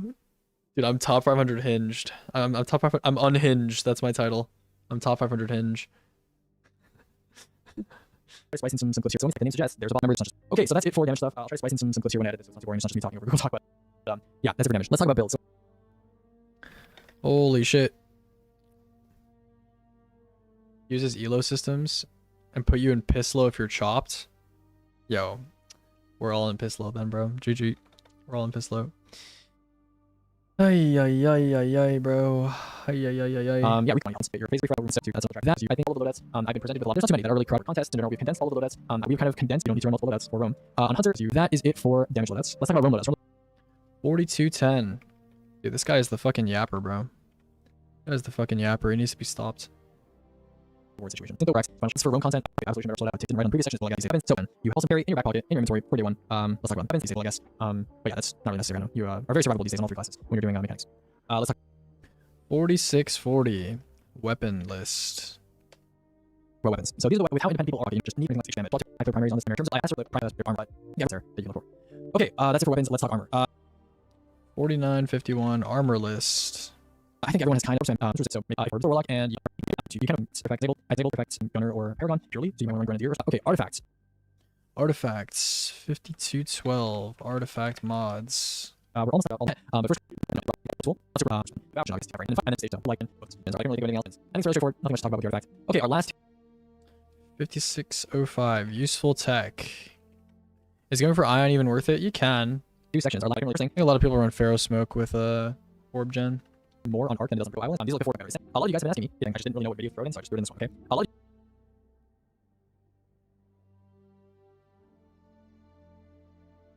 apparently you can like filter certain way, right? Okay, and like seasons, or something to be aware of. It's not as big a difference as you might think. Okay, that is it. Holy. Okay. That's it. We have timestamped processing right now. And now I have to upload all of the damage rotation videos, which is freaking awesome beast mode. That's great. Where are the damage rotation videos? Here it is. Boom.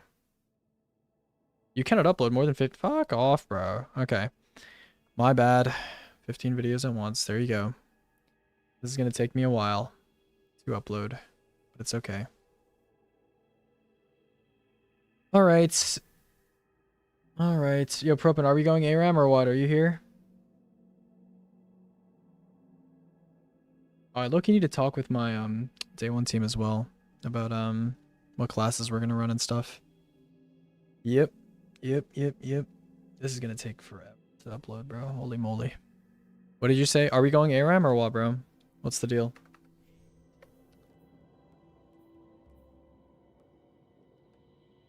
Are you going ARAM or Overwatch? What's the deal? What's the deal?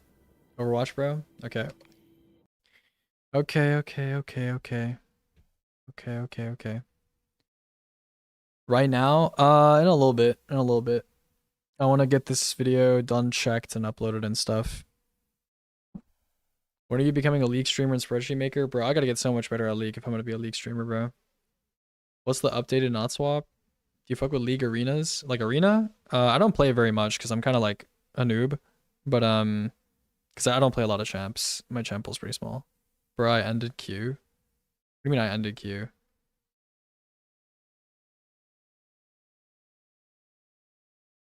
Dude, there's no way queue time is that long, bro. Are you playing ranked? I'm here for the Overwatch stream, unranked to pay for. What do you think is the best class distribution going into this? Like I said, I think 3 Warlock is pretty safe. But, you know, 2 Warlock, 1 Hunter, 1 Warlock, 2 Hunter, blah, blah, blah, you know? It's all good. Yeah, with Astro. But are you guys playing Are you guys actually playing ranked? Oh my. I don't know if I'm ready for that, bro. I'm gonna sell your games. Oh, you guys are both DPS? Okay. I mean, I can play like... Okay. If you're gonna put me on support, I don't think I've played support or tank in a while. But I can play... From Overwatch 1, I can play Ball, I can play Rhine, I can play Zarya, I can play Sigma, I can play Hog, I guess. I feel like everyone can play Hog. And then for support, I can play Zen, and I can play Moira, and I can play Mercy, and I suck at Lucy. I can play Brig. Yeah, I learned a couple heroes back in the day. Play Zen. My Zen is pretty good. My Zen is pretty clean, bro. I can't lie. My Zen is pretty clean. I'm kind of a beast on the Zen. Like I've said, bro, there's nothing more satisfying than like shooting, holding right click and like flicking and shooting 3 balls into Tracer's head. you know, while she's trying to shoot you. It's one of the most satisfying feelings in gaming, you know? They got perks in that game now. Yeah, I've played Overwatch 2 like a little bit recently with some friends. Can you not just play Ana lobby admin, basically just hit scan? I'm not that good at Ana, to be honest. I'm not that good at Ana. She's like, you know, she's too good for me. I can't play her. It's too hard. Tense feeling I'm not getting this contest done because one of my teammates has shit armor. That's probably not going to be the difference maker for you. For Praetors and Finality, what surges should you run? 1 solar, 2 kinetic. Or you can run 3 kinetic. Both of the output values should be pretty similar. Probably 1 solar, 2 kinetic. Not a mean chat. Not a mean chat. Okay. Normally this checking shit goes from like 14 to 100. Goes like really fast. But I don't know how long this is going to take. Like the video is like the same screen like the whole time. Surely the copyright checks don't take that long. What is best close range DPS now? Close range? I mean, probably swords if you're going for something easy. So, yeah.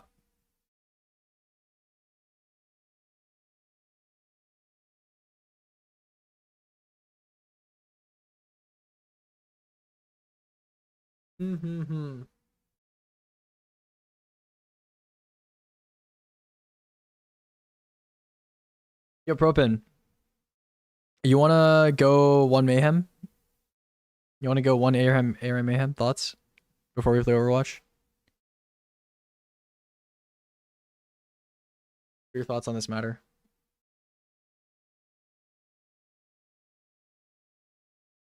Ophidia Spath. Oh my goodness. Goodness, bro. Oh my goodness. Propin is in game right now. Are you also on the game? Can you see him? Nah. I'm in VC. Wait, what? Wait, what server are you guys in? Am I stupid?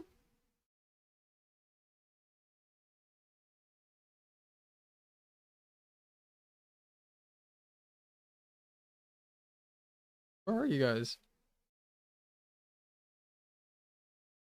Did some of the play for Warlock during damage? Yeah.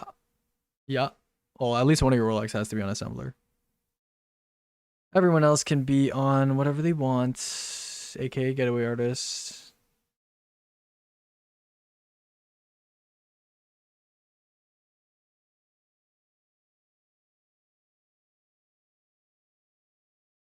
My team only has hunters. Are we gonna make it? Good luck living during damage.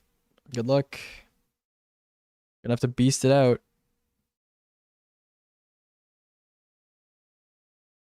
That I won't be the only Warlock? Yeah. Yeah.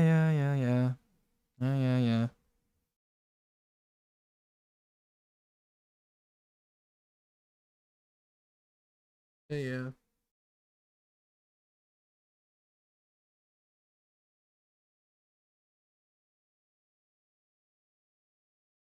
You recommend boost players to just be on Healing Rift for max and die for DPS? Yeah. It's probably safe to just be on Healing Rift the whole time, to be honest, but yeah. Did I upload 3 videos yet? No. Okay, I gotta wait then. You think 111 is fine? Yeah, that's fine.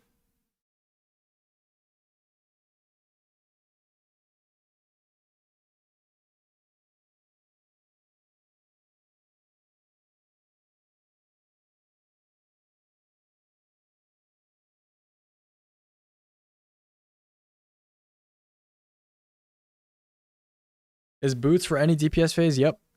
Quick explanation on the title. It's just a joke because the disabled list got updated or got posted today.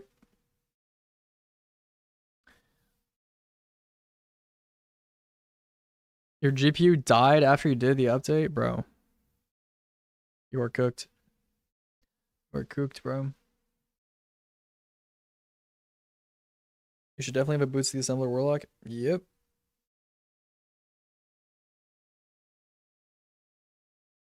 What stats distribution? Yo, guys, listen. I'm literally uploading a video right now that answers all of your questions. Answers all of your questions. Literally right now. It's being uploaded. Literally right now. You don't need class stat really on boots. Like you can have like low class stat-ish. I would probably have grenade instead. But it's up to you. Because he tends to run Hellion Icarus on boots. So you you know, having grenade stat is good.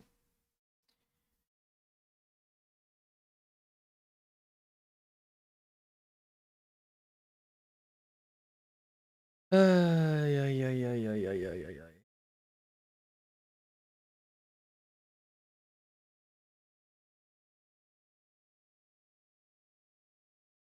Dude, am I getting on Overwatch to like yell at this guy, bro? Oh my god, bro. Where is Propin? Do I even have Propin on Steam, bro? It's cooked. Hold on. We go one mayhem after your game.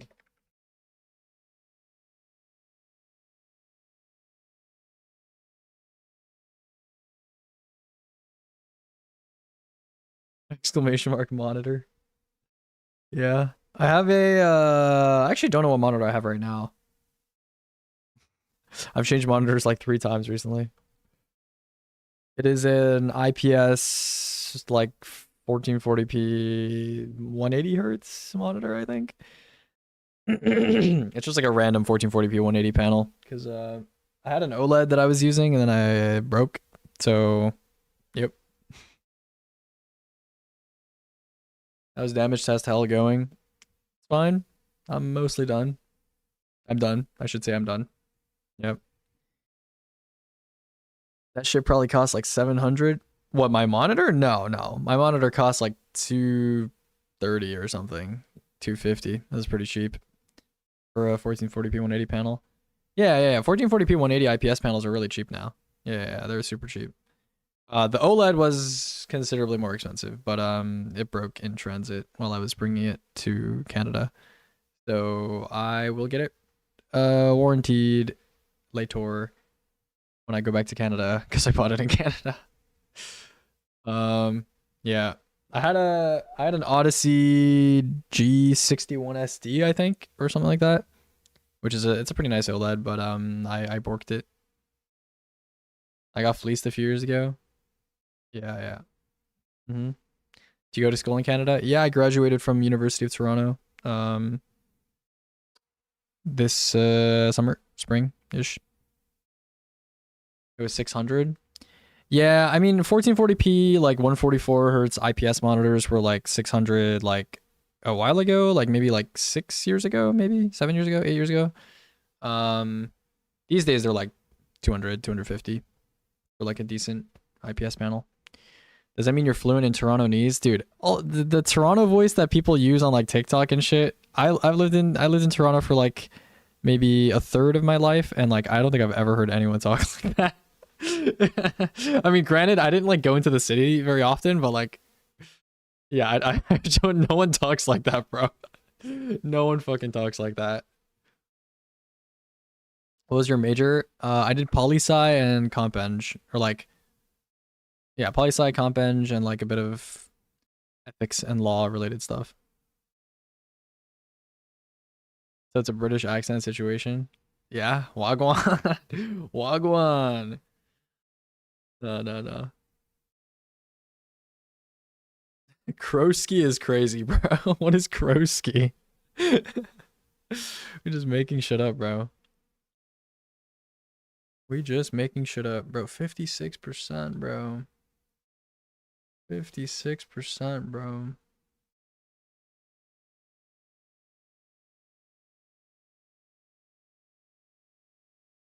Why am I getting pinged by Rupka, bro?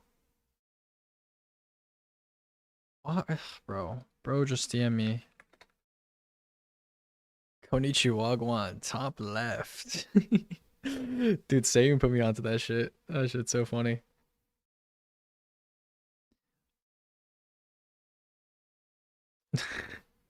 Konnichiwa Wagwan Mina Slimes. Yeah. That shit's pretty funny. What is polysci and confench? No, it's political science and computer engineering. Top left is crazy lore. Yeah, it's facts. Yeah. Waiting room for video to finish checking and for Propin to respond to my DM.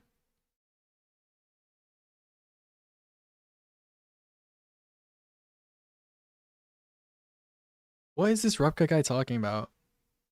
How bad did your lecture smell? I didn't go to my lectures, so I don't know. I mean, no, I did go to my lectures sometimes. There was fun. I mean, U of T is like, I went to the Mississauga campus. It's super clean, super clean. All the classrooms are like super open and like super spaced out. Really good air circulation. Fucking like state of the art shit in there. Yeah. Bro is Mike from Suits. I didn't I didn't get the grades that Mike did, bro. I don't know. We're not the same. Yep. Mm-hmm. Do you want to see my pet fish? What kind of fish do you have? What kind of fish we're talking? Got a goldfish. I literally couldn't understand the prof or TA. Yep. The lecture small. I mean, it could just. I think they're talking about my major. But yeah, could be. Could be.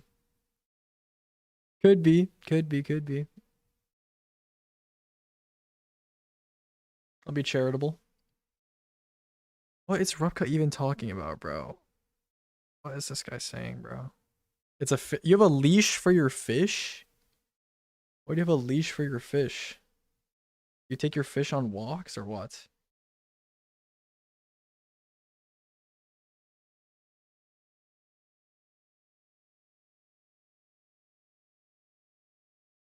Goodness.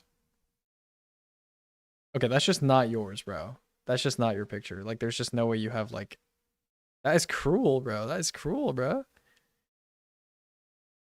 He needs some water. Yeah, bro, that's not even your... That's not your picture, bro. That's not your fish. I don't believe you, bro. Okay, what are we at? 74%. Okay, guys. The video will be out soon. Surely.